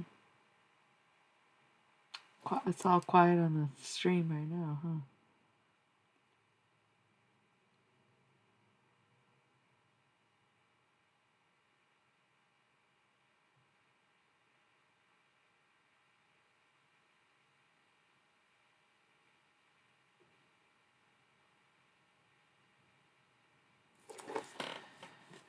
Kate Bush and Dream of Sheep. People getting tired, going to sleep. Got this almost sort of sad feeling. I don't know what that is for. This sort of overwhelming kind of loneliness. Yeah, people come on here a lot with loneliness. It's funny because it's almost like the silence made. Okay, so we were at 5 and then we jumped to 7 and then I got very quiet and the silence made them so uncomfortable they left. Yeah. So now I can kind of go back to the conversation or message coming through for the 5 of you. Fuck. Yeah. Right. Me too. Sometimes you need a second to contemplate, to think, to sit quietly. It's okay. I like to be able to hear what's going on, hear the conversation, hear the message, right? So people who can't get through that, they're not meant to be here. And then immediately as they leave, I turn to look, the number change. Ah, yeah, that's of course why we're ready. Somebody eating Taco Bell, because kind of low key, I'm a little jealous. It's been a long time since I had Taco Bell. It's like the only fast food I eat, but I feel like somebody's at least using Taco Bell sauce on something. It's there's differences between cravings and like being able to know something like that. But anyway, I'm hearing Kate Bush. Nice. And Dream of Sheep. And let me sleep and dream of sheep. I don't really know the words. Like poppies, no gold. Very beautiful song. What album is that on? The Dreaming, probably, but no. Is that Never Ever Forever? It cannot be. I can just think of the live, and yeah, neither. What album is? It is not on Hounds of Love. I kind of just listened to Hounds of Love so much in the past like 6 months. And I really was like, no, how? Because I keep listening to the live version and I'm like, there's no way this is on Hounds of Love. That's so crazy. That album is literally perfect. That album is perfect. Oh my God. Insane. Okay, so anyways, the loneliness, yes, it does draw people here. It's like Eleanor Rigby vibes sometimes, where people get so existential, right? And the thing is, it's like I am almost masterful at the existentialism. And why is that? Other than I was very curious about it the first time I even heard that word, right? On prom night. No, I was in 6th grade. Existentialism on prom night. I wanted to know what it was. And because the first time I heard that definition, looking it up on Urban Dictionary, actually, not the regular dictionary at the time, and a dial-up on a dial-up computer back in the olden days. A dial-up computer, looking the shit up, existentialism, and I didn't understand it, so I pursued it because I was like curious. I was always curious. I was very much into science, whether I realized it or not, because at the time I did not realize it. Okay, so I became very comfortable with existentialism, but you have to understand things like that are isolating. The fact that I've always been into conspiracy and the fact that I've always been a bit outlandish in my thinking or in my pursuit of science and practicing the scientific method and being curious about the definition of things and wondering why something exists and asking those types of questions. Okay, existentialism is isolating because most people are very grounded in this reality and very much have plans for the things that are in front of them, yes? Okay, so they don't have the time, wherewithal, capacity, or bandwidth to be exploring some of these things, especially not with ease and especially not with comfort. Okay, yes. So because they cannot be alone, because they are not prepared for the isolated journey, because they cannot sit in silence, they cannot understand true loneliness, they cannot understand true existentialism, and they cannot understand us. Okay.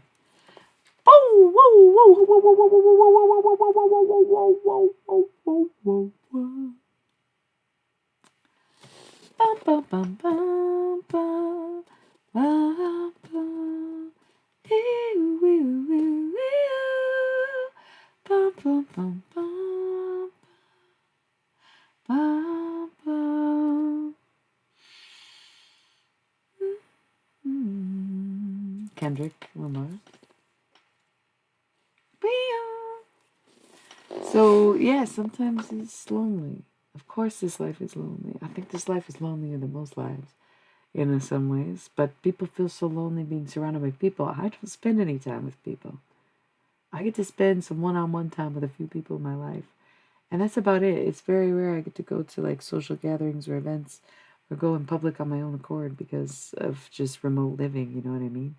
And that's okay with me. I cope in different ways, like being able to stream or being able to chat virtually or getting the opportunity of seeing people every day and going and working with the public. Yeah. Um, but yeah, it can be very hard, very isolating. So, oh, but you as a teacher, I think, yes, definitely almost always out of place to some degree. You know what I mean? You do, obviously, it's your life, not mine. But, um, cool, yes. So, just, it's cute though. There's been a lot of kooky, crazy energy going around, and it's funny because it's like if you've been feeling sort of attacked lately, I think it's just because people see what you have coming and they're trying to stop you from getting it, and you can't forget that now that you're about to get it.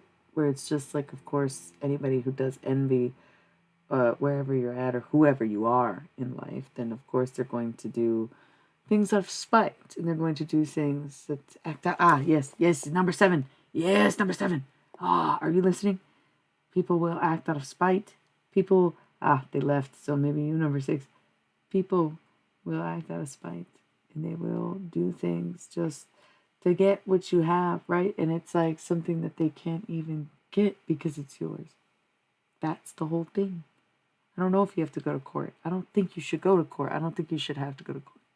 That's like the whole deal you're trying to make right now. You don't want to have to go to court. Okay, big whoop de fucking do if you do.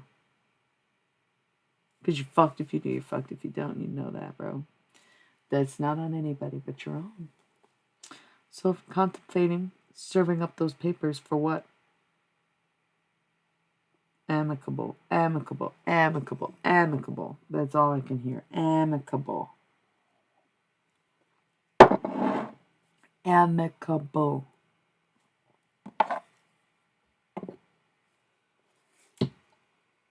Good luck out there, though. You know what I mean? Amen. Amen.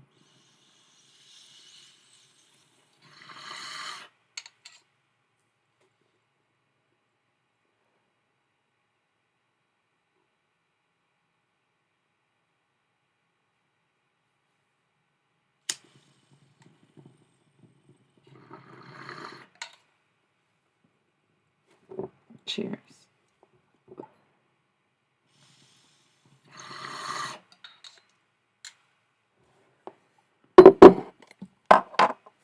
You can literally reject someone so many times and they will still try and try and try again. I've been there in some ways, maybe not others. Oh my god, that's so sweet. Dude, Raul deserves it. They have tuned into many, many streams, and I think they've been subbed before, so maybe just, haven't had the time or haven't been back in a while. But that's really sweet of you to do, so thank you for that, because they mean a lot to me, and so do you. Getting very treated by the VHS system tonight. We love a good VHS tape. Take a VHS sample on Blu-ray and DVD. Lovely. Stream now or forever hold your pee. Okay, cool. What the fuck are we saying anymore? What are we talking about? Cool. Not really talking about anything. There was some messages that came through, and then it got personal, and then I got distracted because it was a good distraction. And we have 10 minutes until we have to roll the ads again. So, what are we feeling? VHS, I think you should choose what we do next. Shall we keep chatting? Do you have any questions? Should we read a bit? Should we do a tarot reading? What do you want? As you are my, how do we say, something I've never said. You're like the VIV of the chat, you know. Oh, you just did 2. That's so sweet. Thanks, another one. It's one of my mods, bro. Like, literally, thank you. It's so sweet. Got rated and 3 subs. Like, I appreciate you. You're about to give me to 30. Oh. Or someone else could. We're at 29 subs right now. 30 would be awesome, don't you think? 31 for my age. There's 6 people viewing. Come on, you guys. That's so silly. Don't make him spend all the money. Damn. Don't be funny. Bitch got the honey. I don't care to rhyme anymore, actually. Isn't that funny? I already said funny. That's why I took the fun out of it. Ran out of rhyme so quickly. Very sweet. I hope it's inspiring to somebody else who's watching, yeah? I love y'all so much. But yes, okay, so VHS, you choose what are we going to do after our ad break in a few. Should we keep chatting? Do you have any questions? Do you want to do some tarot? Do you want to do some reading from the Bible book? Do you want to what?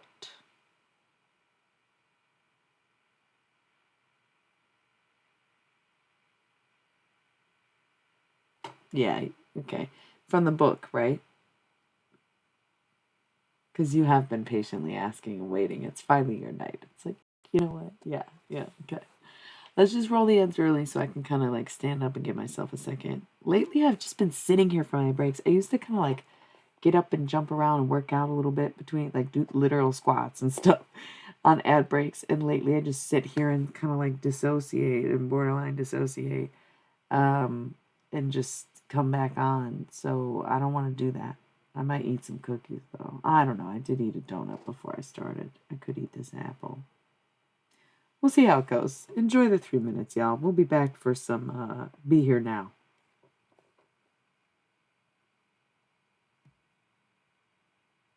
All right.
Y'all. Oh, we're reading. Thank God. Because honestly, I was going to tell you the funniest story that I'm not telling you. Okay. Period. Go sign up for fucking members only stuff. You can literally sign up on my website for free, become a member.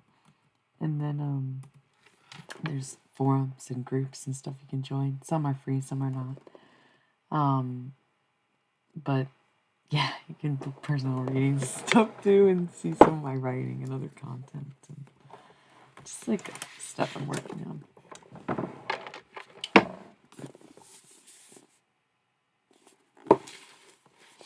We're on part 3 of the Bible. I've had much criticism, especially tonight, of these guys, these cultures. Because once again, R.I.P. Ted, I understand Unabombing is bad. Yes, he was evil, he killed people, bad. But to his 16-year-old self, some honor and dignity would have been nice. It's too bad they took that from him.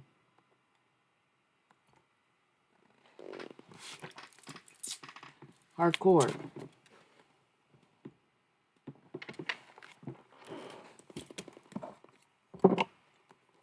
When we make peace, because what we fail to learn in life becomes what we learn in death. And what are you going to do? You're either going to take your lessons now or you're going to get them later. And if you get them later, you don't pass. That's the whole thing. You got to do it again. You got to wait. You got to go serve your time, blah, blah, blah, blah, blah. It's not fun on the other side unless you do good in this life. That's like the whole thing. I don't know if this is somebody's ancestors in particular, if you maybe have heritage that might sound like this or something like that. If you maybe are from somewhere like this, I don't know what this accent would be akin to, but there's this lesson about that where you better get in there and do the work, because if you don't, you just come back and do it again just like this, from the dirt, from the ground up, again, and you want to build something that you can pass on if you're going to pass something on, or if you already have children, maybe this is for somebody. Because what can you do if you cannot see the flaws in the people before you who created a world in which you could not survive in, because of the way the conditions were to begin with, and the way that you weren't nurtured because of the way that somebody else was. And that's the curse. That's what generational curse is, because it doesn't have to be a curse from a witch, but a curse that we kept breeding without understanding what it actually meant to care for another human being in that way. Yeah. Okay. So hopefully that resonated for somebody, but if it didn't, it didn't.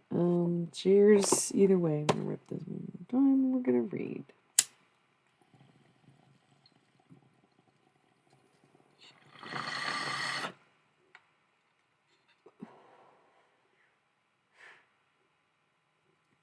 From the book, not tarot cards.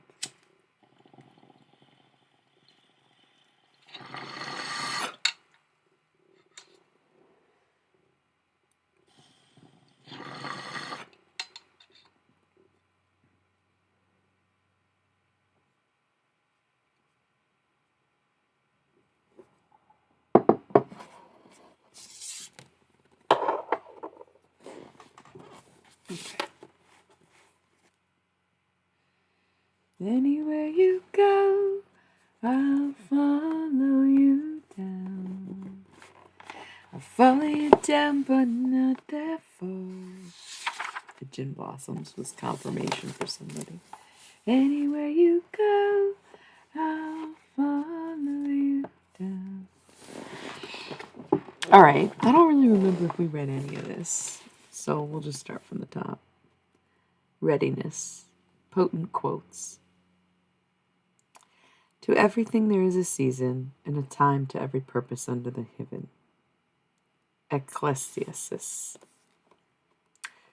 Who hath ears, let him hear. Jesus. Dislodging a green nut from a shell is almost impossible, but let it drop, and the lightest tap will do it. Ramakrishna. Is it then not a mistake to precipitate the time of awakening? He himself has given the answer. He wants to know. As to the rest of the way, not the greatest master can go even one step for his disciple. In himself, he must experience each stage of developing consciousness. Therefore, he will know nothing, for which he is not ripe. D. Lubix, I guess. You can't teach a hunter it is wrong to kill. Hari Das Baba. I found that the chief difficulty for most people was to realize that they had really heard new things. That is, things that they had never heard before. They kept translating what they heard into their habitual language. They had ceased to hope and believe there might be anything new. Opensky. But the natural man receiveth not the things of the Spirit of God, for they are foolishness unto him. Neither can he know them, because they are spiritually discerned. Paul of Tarsus. If he wants to work on himself, he must destroy his peace. To have them both is no way possible. A man must make a choice, but when choosing, the result is very often deceit. That is to say, a man tries to deceive himself. In words, he chooses work, but in reality, he does not want to lose his peace. Such submission is the most difficult thing there can be for a man who thinks that he is capable of deciding anything. Ouspensky. Brilliant, that one. I want to read that one again because of the work that you have to put in to kind of even be here, let alone any further or now. Okay? Especially because I'm working on my own, so... Come on, get around. We're going to read this one more time. It's long, so try to pace it with me, okay? Let this one sink deep in there. If he wants to work on himself, he must destroy his peace. To have them both is in no way possible. A man must make a choice. But when choosing, the result is very often deceit. That is to say, a man tries to deceive himself. In words, he chooses work, but in reality, he does not want to lose his peace. Such submission is the most difficult thing there can be for a man who thinks that he is capable of deciding anything. Ouspensky. I wish I could join the solitaires instead of being superior and having to write books, but I don't wish to have what I wish, of course. Abbot John Chapman. It can be said that there is one general rule for everybody. In order to approach this system seriously, people must be disappointed. First of all, in themselves, that is to say, in their powers, and secondly, in all the old ways, a man, if he is a scientist, should be disappointed in his science. If he is a religious man, he should be disappointed in his religion. If he is a politician, he should be disappointed in philosophy. If he is a theosophist, he should be disappointed in theosophy. If he is an occultist, he should be disappointed in occultism, and so on. Gurdjieff by Opensky. That's what I've been saying about this book, about everything. Where is the feminine take? Where is the female influence? Where is the counterpoint to the argument? Just because you think you've got it, you haven't even asked the other side yet. Okay, cool. Most girls learn at 13 what men spend their whole lives chasing. Let's just kind of keep it that way. It is time now for us to rise from sleep, Saint Benedict. The eternal world, or the external life, is not a valley of suffering for those who enjoy it, but only for those who know of a higher life. The animal enjoys animal life, the intellect, the intellectual realm, but he who has entered into regeneration recognizes his terrestrial existence as a burden and prison. With this recognition, he takes upon himself the cross of Christ. Jacob Boehm. Very relatable. Most truly I say unto you, unless anyone is born again, he cannot see the kingdom of God. Unless anyone is born from water and spirit, he cannot enter into the kingdom of God. Who's watching now? Shut the fuck up. Quit lying to me, bro. Oh my God. I fucking am catching you in the moment I almost said your fucking name. Shut the fuck up. I just slapped the Bible.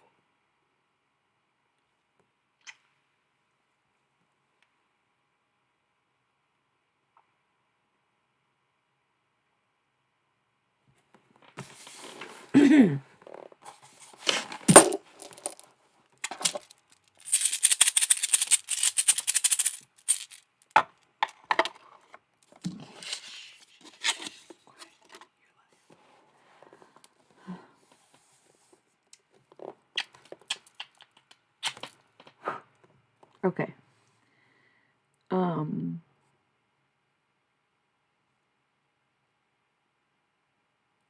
So this was interesting to read because it's very much on brand with what we've been saying, where all of a sudden I come back, I come back, and I start talking about God so much lately. It's funny to me because, again, as I haven't already said this, as if I haven't already said this, I have.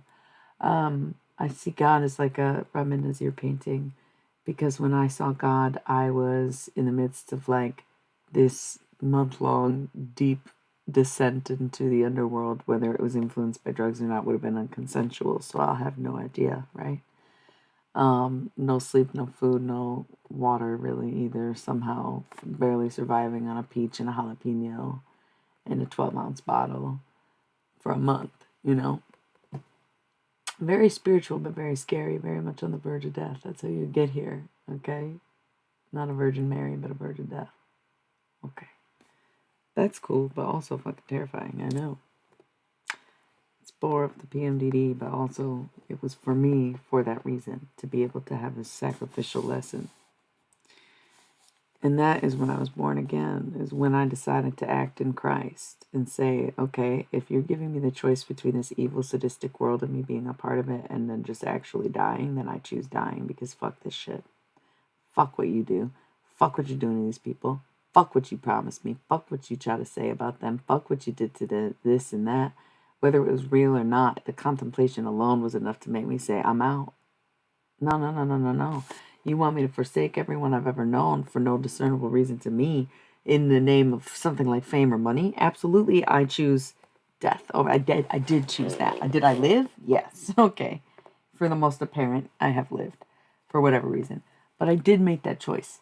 Whether it was fully conscious is questionable, but it was the pits of the world and the descent into something that I thought I had no other way out, where I had to choose this route or that one, and I chose that one. But I didn't get that one. I got this one. Okay, cool. So I'm trying. I'm up again. And I'm saying, yes, God. Because right before that happened, when I saw God, it was in my room. It was my room. It was my bedroom. And I saw all the stars in the sky. I saw the whole universe inside my white walls, right? No overhead lighting.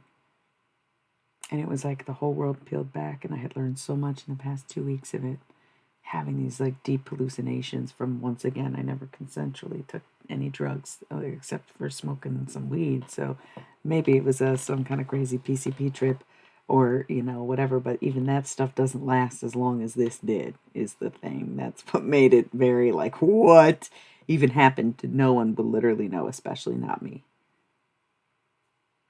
Do lasers exist that can implant thoughts into your brain that make you control the course of actions via false theory? Yeah, that exists. Actually, you could Google Pentagon lasers mind control, and you'll find what I'm talking about, and you'll also understand that my experience happened after they released those articles. So, could it have been anything? Yes, of course. Of course. Of course.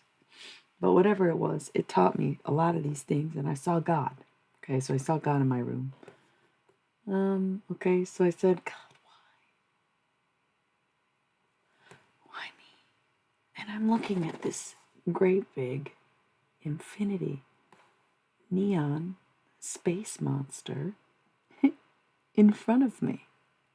This is God after all of these tales and stories and interpretations and pictures, and it looks like a Ramin Nazir painting. And it's before me, and it's saying, yes, I'm God, and it doesn't speak, but you hear it clearly. It's all vibrating, and it has this beautiful, happy face and all this radiance. Great, great detail for having just lines of energy and color, and this beauty of spectrum and wholeness of God, like you've never experienced before. Because that's what it is, and more. And God will answer your questions always, but all I asked God was, why? Why, God? Why was this happening? Why? God, me? Why, God? Why me? Why am I? If all of these things are true, If we are all one, if we're all connected, if we're all from the same source, if we're all the same being, if we're all equal, then why me? Okay? Because I was being presented with this choice of go down these roads. But how could I pick a road if there was only one true answer for me? Was to leave. Okay. So I said, God, why me? And that's when God explained to me that because we are all one being or all one existence, all one plane, all one source, all one creation, all one, then you yourself was worth building in that image of God. In that source comes your unique individuality, whether you see yourself as an individual or not, whether you feel necessary or not, whether you feel a part of something or not, whether you feel like you stand out in a crowd of 8 billion, you do to somebody, right? Because that's who you are and that's who we all are, is some kind of individual realization of God. Because why else, why on earth, if we're all the same thing, why bother if you weren't going to be important to this world?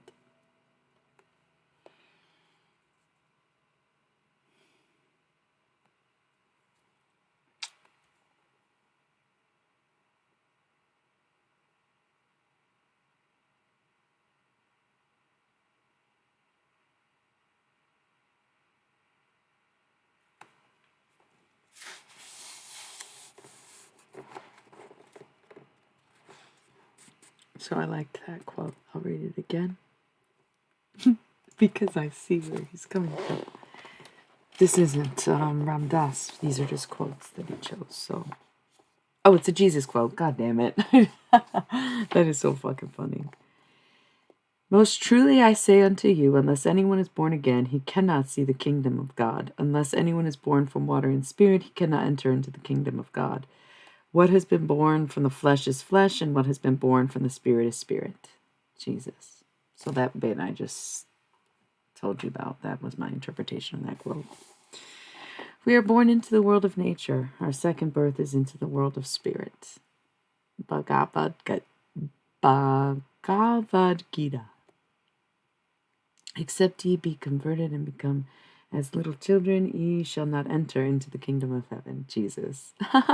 Jesus said, if you don't get in touch with your inner child, you can't come here. If you can't figure out your childhood wounds, you're not invited. If you don't resolve... Listen, if you don't stop that generational trauma, you're not getting into the kingdom. That's so fucking funny. Okay. I have brought you this far, and I have been your leader. Right here, I'll take off the cap of authority, which was a crown of thorns for the person I remember myself to be. Far within me, where the memory of what I am is still unclouded, a little child is waking up and making protection and help. Protection from his pleasures and his dreams, and help in order to become what he is without imitating anyone. Dhamma. But I had seen myself, that is, I had seen things in myself that I had never seen before. Also relatable, very relevant. There could be no doubt about it, and although I afterwards became the same as I had been before, I could not help knowing that this had been, and I could forget nothing. Opinsky. We need to know who Opinsky is. Who the fuck is this guy? He keeps quoting him, and all his quotes, honestly, the first one didn't really hit, but the rest were bangers. A Russian philosopher. No wonder I was talking in a fake Russian accent. And a Pisces, no less, but he died during the Libra season, so he has a lot to say. He's Ukrainian, but he's... Okay, so it says he was born in the Ukraine, but it says Russian philosopher, so I don't know what that means. But that makes a lot of sense that I was quoting this book, and then he would come up. That's hilarious. Okay, I just got a taste of a fucking chicken sandwich from Burger King for some reason. Don't know if anybody's eating something like that right now, but it just... So, like, lettuce, mayo, chicken, sandwich. Kind of just, I don't know. Yeah, sometimes I can know what you're eating. Yeah, okay, you did mention McDonald's. Creepy, right? That's so creepy. I mean, why am I so creepy? I don't know why I gotta be so creepy. Okay. Yeah, that'd be terrifying. I get why people don't really want to date me. It's like, well, just don't be dishonest and like never keep anything from me. But that's really hard to commit to for like, any indefinite period of time. And I totally get why it'd be so intimidating to even approach, right? But also, like, you got to look within yourself if you think you can't be that honest with someone or think that I don't match that level of honesty inherently because it's just as hard for me to hide my own thoughts from sharing them because people inherently share their thoughts with me just by connecting with me in the first place, being physically close to me or close with me. Somebody's trying to one of these like arm in arm, but I can't do that because my arms are on different sides and you got to be on the same side, you know what I mean? So all right, cool. I'll take the cash bowl challenge. Okay, disgusting secret part 304, extraterrestrial DNA evidence locker room. In addition to like enjoying things like completely burnt through toast, which is not a delicacy I partake in very often. It's more when it's an accident. I want to eat it. Give it to me. Gimme. Because it's not good to eat CO2 all the time. Like that's just not. It's not a good thing to do. But oh my god, is it delicious? I love it. Okay, so besides that, once the bowl is completely cashed, I like keeping it completely clean and wiping like the resin out of my bowl like every single time I smoke so that once it's cashed out, it doesn't get sticky and keep burning, but you can just burn through the ash. I can't explain why I love that taste, man. I think it's because I'm a former cigarette smoker. And it's like the closest thing that I get to a fucking cigarette these days is to just like ash rip the bowl, I guess. Cash bowl challenge, so on. So, dirty little secrets, whatever. Sing the song. I'll keep you my dirty little secret. Yeah, good luck. Okay. Okay. Just another regret. Sorry. Okay. Do what you gotta do, brethren, people in the chat. Anyway, I was gonna pack a fresh one, but I gotta burn some incense and clean this out. I don't have any sticks. I broke them on the last couple shows. So, I haven't burned incense in a couple days, actually, which is funny. Maybe I won't. I feel like you would have asked me this. I think, it depends. I think I just usually stick with hybrids because it's like just. Oh, I didn't even realize you said salvia the first time, and I didn't. I thought you were just saying sativa, like that was my answer, and I was like probably, but no. It's just like I kind of, I use it for my body pains if I'm like getting cramps or on my period or just like feeling kind of extra violent or whatever that day. So the indicas are nice to knock me out or keep me down when I need to be. But I also have always loved weed for my spiritual work or for my creativity and my general artist process and kind of like mental stability in a sense, like mood stability, not mental stability. Mentally, I'm good when I'm sober. My moods are a bit extreme when I'm sober, right? That's what I use the weed for. It's not a mental thing that I need weed for. In fact, I quite like being sober. I'm a lot to be around though if I'm not stoned. And like because I know that, I just pretty much stay stoned unless I'm alone or like doing something where it would be like wildly inappropriate to be stoned and I'm not experiencing PMDD symptoms. Just pretty much that because my moods they're very over the top extreme and like I can be very loud and I can be very sporadic and and it's like, oh, you bipolar. Well, no, I've said this 1,000,000,000 fucking 100 times. I have PMDD. My ovulation cycles do come off like mania, just like my luteal phase comes off as depression. And the difference between bipolar and PMDD pretty much is the routine, scheduled fucking mood swings of your period being the only mood swings you experience, whereas a bipolar person would have them at random. So yes, they look alike. Of course they look alike. The only discernible difference is that it's routine for me. It's the same time every month I have to go through this, and I know it's coming, and it's so hard to control my tongue. It's hard to control my mouth. It's hard to control my ass, bro. It be shaking up and down sometimes. I'm like, fuck, you don't need to be doing that. It's like, I'm not doing it though. It's just my body gets all soft and ovulating. It's crazy, and I'm not even trying to be horny on main. It's not even like that. It's not even like that. It's just like I know it changes so much week to week. But that's why, sometimes those feelings can just cause anxiety and pent up aggression and kind of like rage and like, you know, even like, I don't know, like manipulative or psychotic behavior when a female body is trying to get something. It's so crazy. It's just so crazy. It's not an excuse. It's a learning process because they don't really teach you all that in school.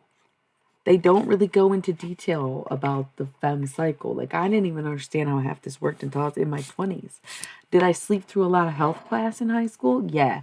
Did I go to Catholic school and have absolutely no understanding of it before high school? Also, yeah. That's part of the reason I slept. It was pretty embarrassing to be behind all the other kids in your class when you're 15 years old and actually fucking experimenting with sex, drugs, and rock and roll. Yeah? And you're like, I'm out.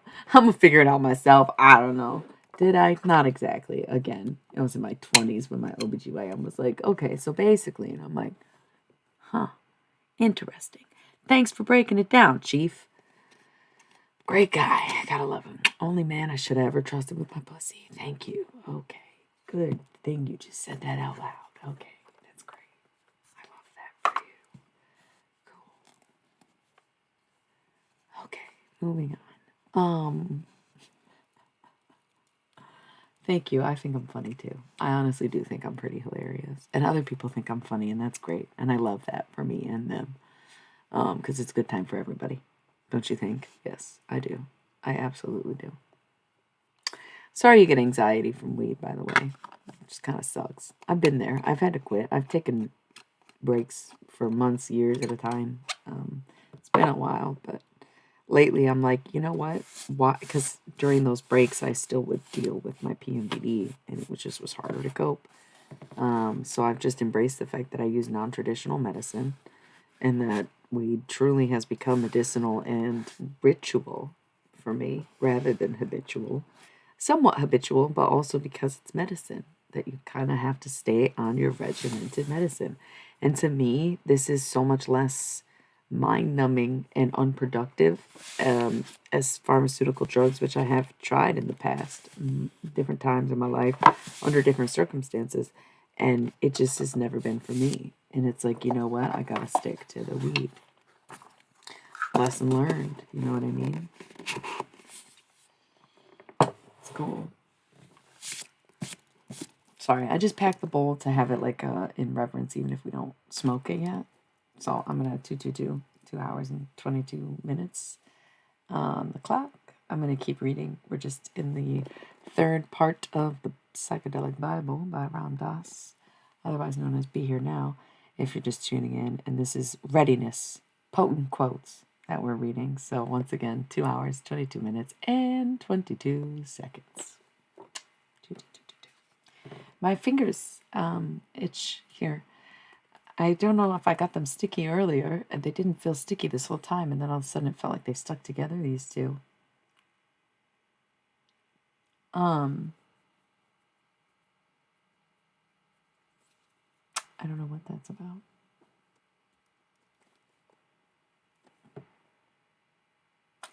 Okay. So,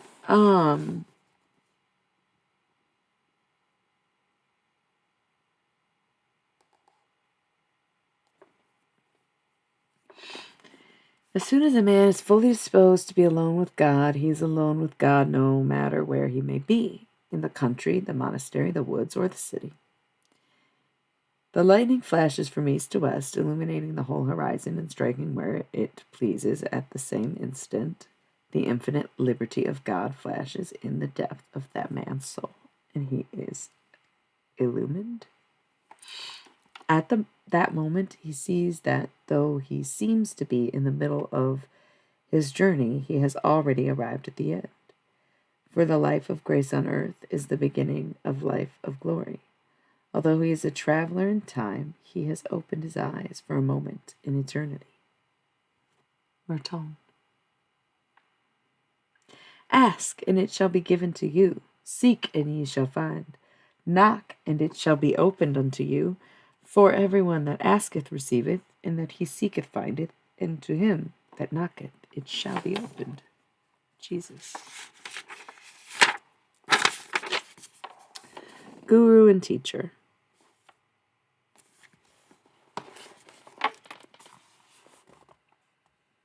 Guru, teacher, I'm assuming. Don't really know. Would have been nice if Ram Dass chose to use some fucking names out of respect, but maybe they didn't want their names in the book. Confusing. Don't know. Seems like I moved just to be like, this is my perspective. Okay. Especially if you're going to use their image, right? I don't know. It just seems kind of... Question. Oh, yeah. I might be channeling something, or we're just getting tired. It's late. I had a long day. I told you I've been up since like 8:30 this morning, and it's like going on 5 a.m. So, question. I have read in many holy books that you need to have a guru, a spiritual guide, to realize an enlightened state. If this is true, how do I go about finding one? Answer. At certain stages in the spiritual journey, there is a quickening of the spirit which is brought about through the grace of a guru. When you are at one of the stages where you need this catalyst, it will be forthcoming. There is really nothing you can do about gurus. It doesn't work that way. If you go looking for a guru and you are not ready to find one, you will not find what you are looking for. On the other hand, when you are ready, the guru will be exactly where you are at the appropriate moment. All you can do is purify yourself in body and mind. Each stage of purification will make you sensitive to new levels of perception. Finally, you arrive at a level where the guru is. There is no one who is ready for the grace of the guru who does not receive it at that very moment. Question. Does everyone have a guru? Answer. Yes.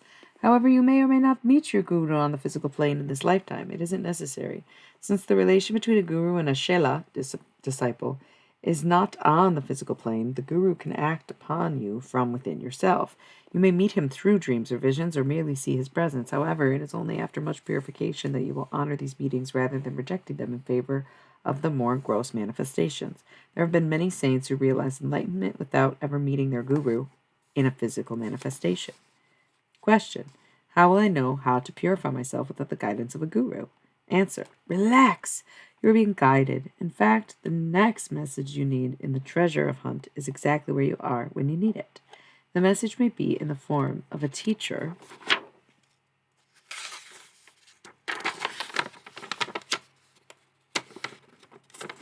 who's fucking up the vibe. Don't even come in here with that shit. It's about to go. Oh.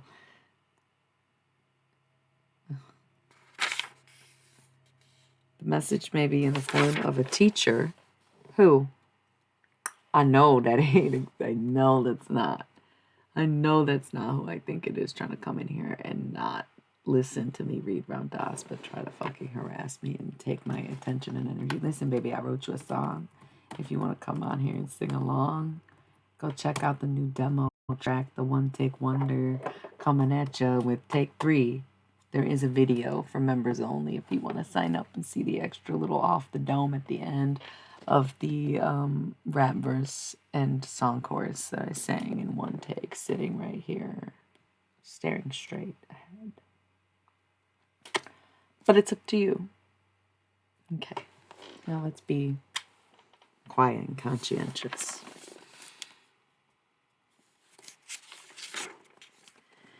The message may be in the form of a teacher, or a lover, or an enemy, or a pet, or a rock, or a chemical, or a book, or a feeling of great despair, or a physical illness, or the eyes of a person you pass on the street. Question. What is the difference between a teacher and a guru? Answer: a teacher points the way, a guru is the way. In the course of your awakening, you will have thousands of teachers.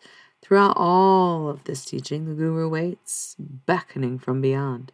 Question: there are many beings who profess to be gurus. Should I follow one of them? How do I choose from among them? Answer: you can't choose to follow a guru. It doesn't work that way. If you are in doubt, don't. When the correct manifestation of the guru for you appears, you'll know it with all of your heart. It is surrender, which is no surrender. It is inevitable and totally compelling. Now, it is possible that a being who is ultimately to be known to you as your guru comes forward and says, I am your guru, and you hold back. That's because you are not yet ready. You can't honestly do otherwise. Don't worry. When you are ready, he'll be back. Just relax and trust the process. Question: what kind of teachers should I study with? Answer: listen to your inner being. If you are at a point where you sense you need instruction in calming your mind or getting your body in shape, then you will become sensitized to available teachers who can instruct you concerning the specific practices required. Often, you will find a teacher who knows the specific information, although he doesn't elicit you in a great love or trust. Honor him as your teacher, learn what you can, and then move on. Trust the message coming from your heart and intuition. The journey is an inner journey. The charisma of an impure being such as Hitler would not be of influence on another person, were that person totally honest with himself and totally true to his inner voice. There is a place in each human being where, at all times, he knows exactly where it's at. So, if in doubt about the next step, just listen. And if still in doubt, wait. When it's time to move, you'll know.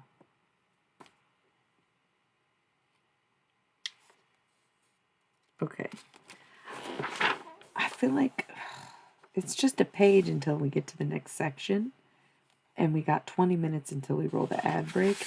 But it does seem like some pretty heavy stuff in this section. And it's an exercise. So I don't know. It seems like people are less interested in the book and more interested in me talking. And that's usually how it goes on here. It's so weird, right? People are like, oh, are you going to do tarot? And then as soon as I break out the tarot cards, they leave. Oh, will you read? As soon as I start, they go. It was better capture when I was just going on. I feel like this is a better, I think maybe, I don't know. I think I'm going to wait to do this little exercise until we kind of pull this out again. No, maybe I will do it. Okay. It's a compromise. I'm waiting. Ever? Okay, well, you are still here. I was trying to feel out if you were still here or not. Do you want me to finish this section? Because I will. It's like I think a breathing exercise. Purification exercise. You want to try it? And this is for you. You know what I mean? I just wanted to make sure you were still listening because the view ship dropped, which is fine. But yeah, I'd like to finish to this next section. It's just like this page and the back. So cool. And then we'll bookmark it because we got 20 minutes. It'll be perfect. Okay, exercises. 1. Purification exercise with Guru Rinpoche. Consider a being of pure light and love, whom you can name Padmasamambhava, the lotus evolved one, if you would like, who is sitting in the midst of a lake on a lotus flower in front of you. He is seen as being in front of you and slightly above you, so that you would look up to him about 30 degrees angle. He will come into your heart when you have sufficiently purified yourself. 1. Closing your left nostril, breathe 3 deep breaths out of your right nostril. Visualize the air being ejected as a dark red and consider it to be all of your bodily diseases and attachments.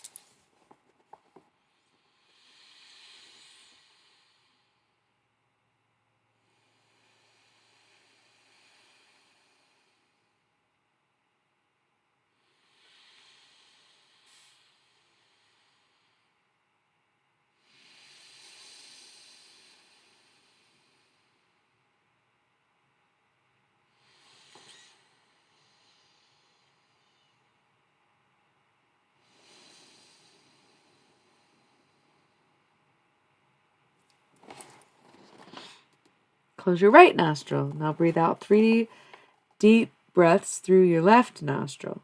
Visualize the air being ejected as a blue-gray and consider it to be all your mental obstacles and anger. My nose is like too stuffy for this.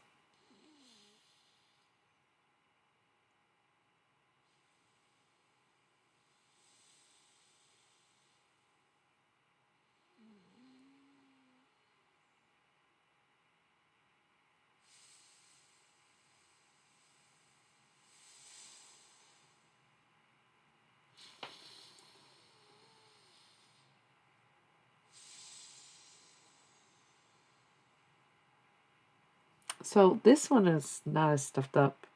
So the physical, it was very easy for me to expel disease from my body, yes? It was not as easy for me to expel mental blockages. Okay.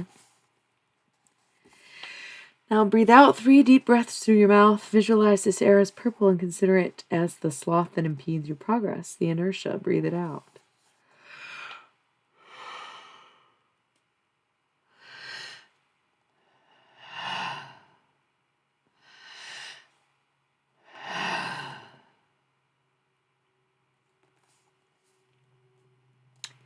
Now visualize that from the ajna, the point between the eyebrows, of the Padmasambhava, directly to your ajna.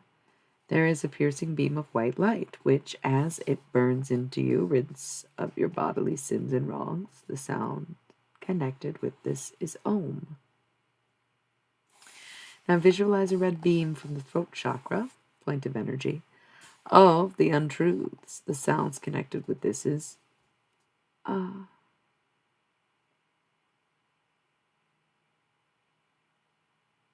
No, I've skipped a line. Now visualize a red beam from the throat chakra, point of energy, of Padmasambhava, directly to your throat center. This beam rids you of lapses of speech, of untruths. The sound connected with this is Ah. 6. Now visualize a blue beam of light coming from the heart of Padmasambhava to your heart. This beam purifies you of wrongs done in ignorance, wrong thoughts, i.e., thoughts which maintain the illusion. The sound associated with this beam is Hum. 7. Now allow the blue beam to become a broad blue avenue of light. Then you will see Padmasambhava come down that avenue and come directly into your heart. Here he will sit in your Hridayam, spiritual heart. His mantra is Om Guru Pamasidi Om. This means 3 in 1. The unmanifest, imminent manifestation, and manifestation. Lightning bolt, guru of unbearable compassion and infinite power who resides in my heart. To say his mantras to keep him in your heart until finally you and he become one. Okay, this is fucking freaking me out because the thing is, this is what's so fucking crazy when I was just talking about seeing God, like beams of light, right?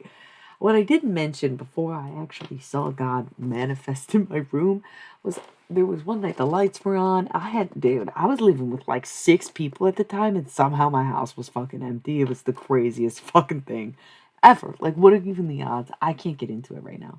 So I'm just laying back and I'm watching this tarot reader and I'm like, I don't know. It was just like this, where it was just like this tarot reader was going in and talking about post-it notes and had all these colors. And I was just imagining these beams of light coming into me. And it was like pink, yellow, blue, orange, purple, green, these vibrant rainbow colors coming as beams, like one by one in layers and waves. And then eventually, like days later, forming God, before me. But this description, it wasn't necessarily the same thing. And this is obviously based very chakral.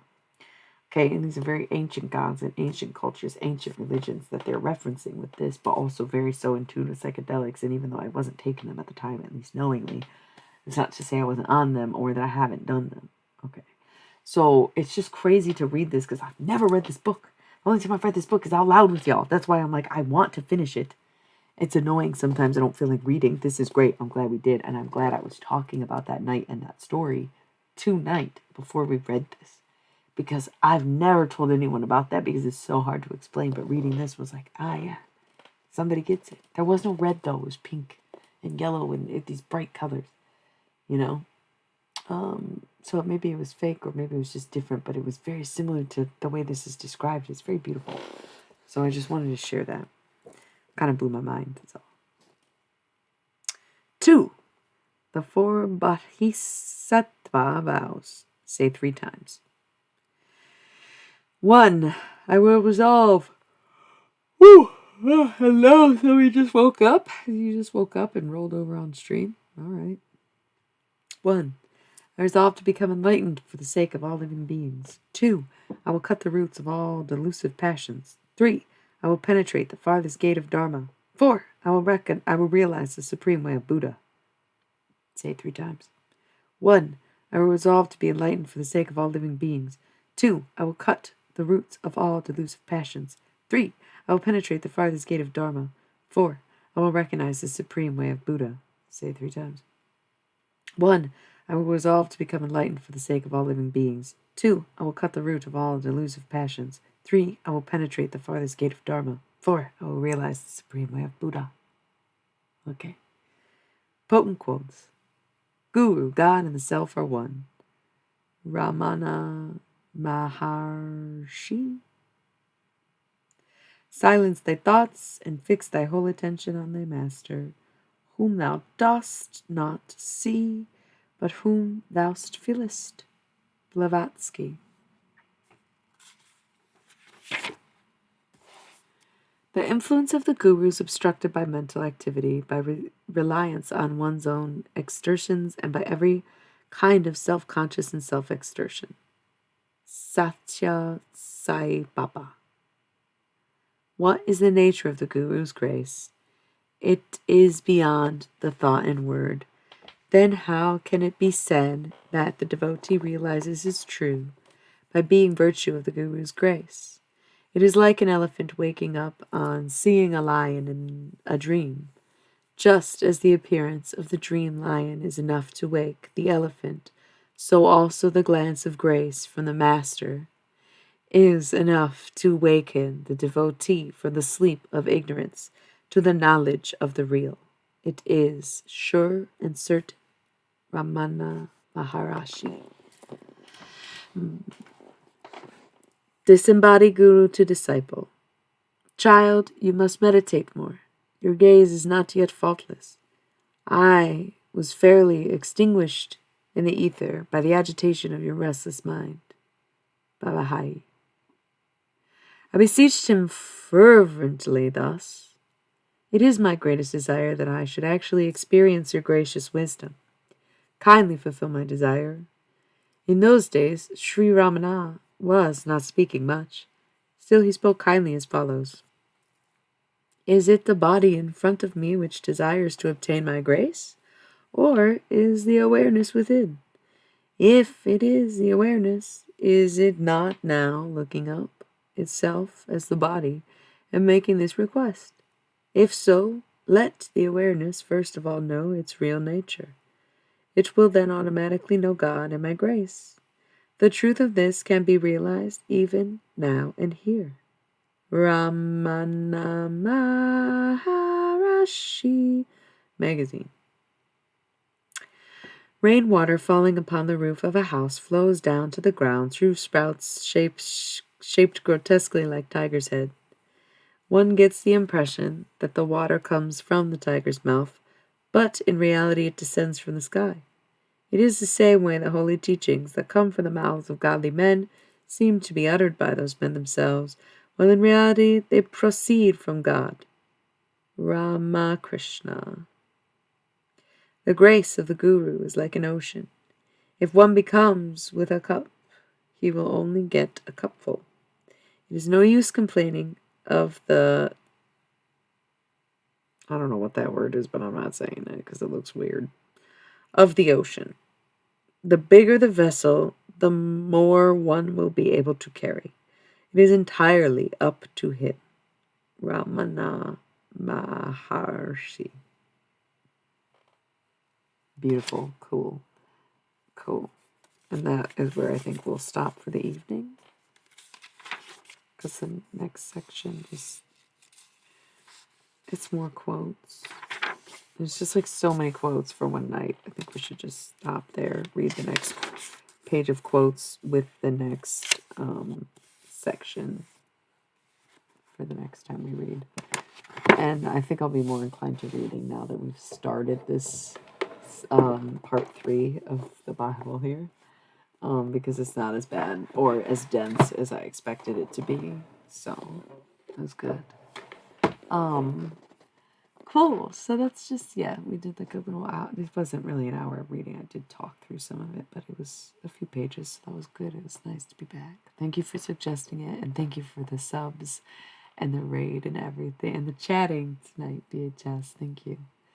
So, we do have like 7 minutes until I have to roll the ads, but honestly, I gotta pee like a motherfucker, so I'm gonna go do that. And then, it is kind of late. It is kind of quiet. I'm okay. I will want to chat for a minute before I go. If I go, I don't know how anybody else is feeling, but I'm okay either way. So do try to let me know if anybody's up for chatting anymore. 44444 and 4 viewers. So I'll be back in about 3, but if I take a few extra, it's just because it's been about 3 hours and I haven't shut the fuck up. So forgive me if I'm running late.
Okay, so I'm back. That was pretty quick.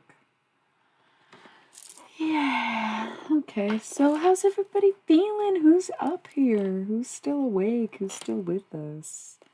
What's going on?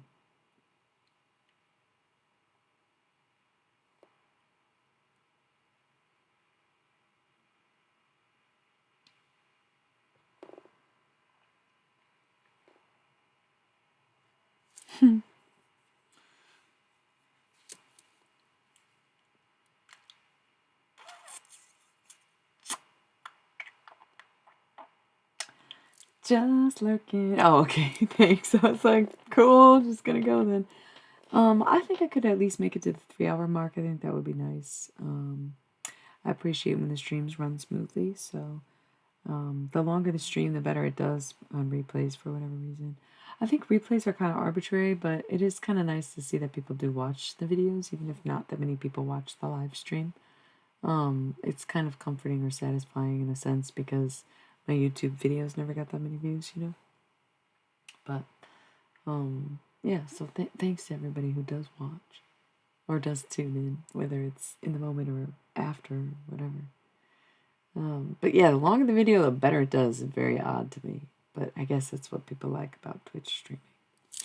So we'll at least make it to the 3 hour mark. We could smoke some weed. Oh, you said you never see me do tarot.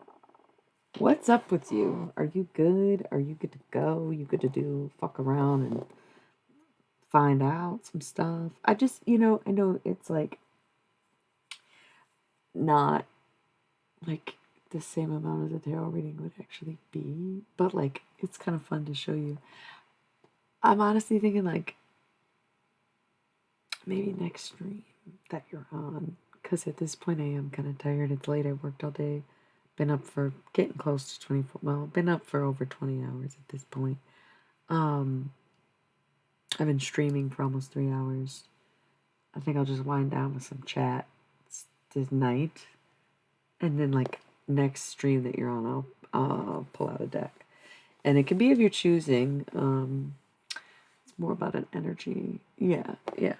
And I just won't do tarot until you come back. No pressure to come back. I don't care to do the tarot, but I think yes, you've been awesome to have on stream this past couple weeks that you've been here. So I'd love for you to be able to actually see what I can do, and see why I choose not to do it on stream. Yeah, okay. As much anymore. I've been using my Cosmic Deck of Initiation once in a while on here since I've given up tarot mostly, but I used to rotate between like my main 7 or 8 decks, like almost every night, like 4 nights a week, using 3 to 4 decks a night. Like it was just a lot, and people didn't even like, I don't know, they cared, but they didn't. And again, it's like adding the tarot in the mix just makes it even more exhausting and more broad, where like if I can just connect with people's thoughts like I do sometimes, it's so creepy to talk about out loud, but it's like, how else would you describe what I can do? Where I know what people are eating, and I know like what people are thinking, and I know what people are doing. Like, what are you're gonna keep denying it when it's just like, I don't know. So talking about it is always gonna make me uncomfortable. It's always gonna make other people uncomfortable, but it's so much faster and easier and lighter work to just go, oh, than to like pull out the deck and ask spirit all this stuff. It's like, yeah, let's just cut the middleman and let me just admit that I can do this instead of needing to fucking use Oracle or whatever. But tarot's still fun. It's still cool and insightful, where we can still get some good messages out of tarot. And we always have, and we always did.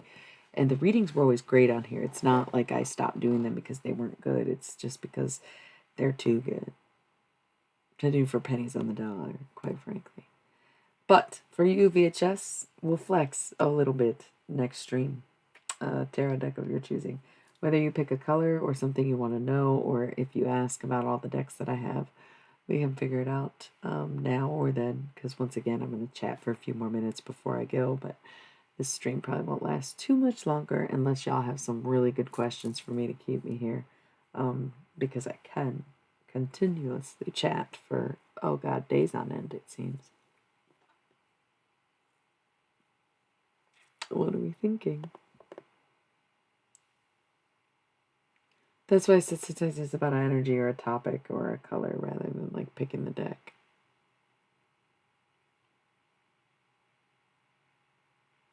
I'm hearing like I don't really love the Rolling Stones. I feel like Mick Jagger's a creep, right? I don't know how that story goes. He does like blood transfusions and vampire shit, but I'm hearing that song. She paints with colors everywhere. She combs her hair. She's like a rainbow. She paints with colors everywhere. She combs her hair. She's like a rainbow.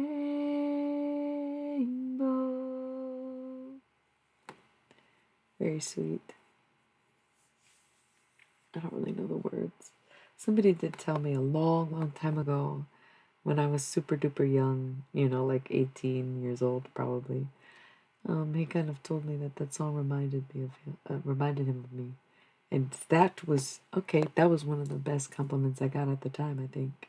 It was very beautiful to hear because I always wanted to be that person to anybody, to somebody, to whomever, kind of wanted that energy. And I guess the moment I attained it is when someone noticed and said, yes, that's very much who you are. And I think that's very beautiful. It's very beautiful to reflect on that moment, and I appreciate it so much. It's just, golly, that's just so kind of cute, isn't it? Yeah. Because we love it, because I love it. Because I'm grateful for the experiences, I think, for the most part, I think, um, that the experiences are very unique to me, and every part was just as bit of worthy as the next or the last, somehow, the present, um, because it just made a complete history or telling of whatever story this is, your own. Okay. So, never be discouraged by what has already happened or what is to come, when in all moments you can live in the present and enjoy now, so that when you reflect, you can remember, at least I was enthralled in it. Perfect. Perfect. I love that. That's perfect. Okay. Um,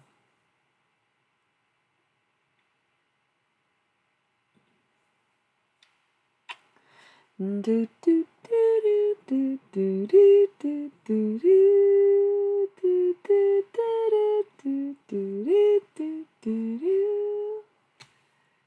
Yeah. It's funny because it's like I'm getting kind of sleepy, but I'm also kind of hungry. I'm ready to go snack on some things. Like I said, I was trying to make it to 3 hours, but this is usually around the time in the stream where I start saying, I'll be back on this day at this time. But honestly, I just don't even know anymore. It's kind of all random. It's just like every week, there's new things going on in my life, and there's something to do, and something to schedule, and something to do for someone else, and a place to show up or work to be had. So I can never guarantee anymore when I'm going to be on here as much as I used to. Yeah. Now it's much more of a game of whenever I can, rather than regularly as I once did. So. That being said, I know I will not be streaming Friday, and I might not be streaming Saturday. So in between then, well, we can see. We can see about that. You'll know if I'm here. If you want to follow my socials, you can. I always post on Instagram when I'm gonna stream, um, because it's it's like instant. It's convenient. And again, I don't schedule it. I don't have a schedule. I just like I'm cool.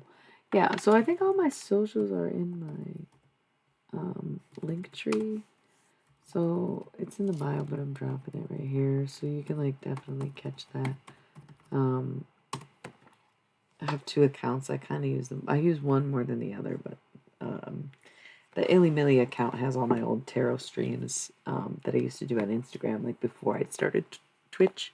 Those are pretty cool. There's a lot of really in-depth ones. I highly recommend All Saints Day from a couple of years ago, and anything with anything on the January 19th, Janice's birthday. So you can check out some of those old ones. Those were fun. Those were good days, but it was not lucrative and kind of generally just annoying. Not the right crowd. I always had the same three people on there. It's super sweet. But it just wasn't it. This is much better, yeah. I like this much better. So that's the only way to really know when I'm going to be streaming. I just stream when I can. There's been a few nights where I'm like, oh, I could stream, and I just didn't have the energy to, so I didn't. That happens. Sometimes it's like things come up and I'm not even home. It's like, oh well, fuck it, you know. I don't commit to much. I can't even commit to a schedule. So relax, chill. Okay. So, anyways, maybe I'll be back tomorrow. Maybe I'll be back the next day. Probably won't be back this weekend until maybe Sunday, if that. Yeah. Okay. Can't remember if I agreed to do anything else except for this big event in which I'm going to be a clown on Saturday. It's going to be a lot of fun. Get at me, bro. So, without further ado, I say goodnight to you. It's been Illuminati Miss Dex, and I got decks, but I haven't been using them, and that's okay because on the next stream, that me and VHS happen to be on at the same time, right? Then we're going to do a little bit of tarot. All right. Any nights that I am streaming, it's going to be after 9 p.m. Pacific time anyways. So just know that. I try to think that I'm going to do daytime streams, but I do different things during my day. Streaming is such a nighttime thing for me because you get the most clarity and the least amount of additional traffic, mentally. So it works better if I'm doing it at night, is what I've come to realize. And I try to stay as isolated and quiet as possible, usually during the day, depending on the day, for this very reason. Because people are awake, I prefer when people are sleeping. I just prefer when people are sleeping. Life's much quieter that way, Somebody just came on here and was hoping to catch more of me, but I am leaving. So you have to watch the replay. And I love you so much. Mwah! Thank you all for the support. Check out the link tree. Check out my website. I posted a new song, it's just a demo. You can follow my socials if you ever want to know when I'm about to stream. I post it on my stories. There's so much. Become a member for free on my website, and you can access the forums and ask me questions when I'm not streaming, and I'll either answer them back in the forum or we can discuss it on stream. So that's always something to keep in mind. It's Planet Illy in the link tree. So until next time, everybody, please feel free to read or gawk or whatever you got going on. Once again, the link tree or my website. Thanks for being here. Good morning, good afternoon, good day to you, good night, and good luck, and many happy fucks to all of you. I love you so much. I love what I do, and it's really because of you. So, all my gratitude, despite the attitude. I appreciate every single one of you. Truly do.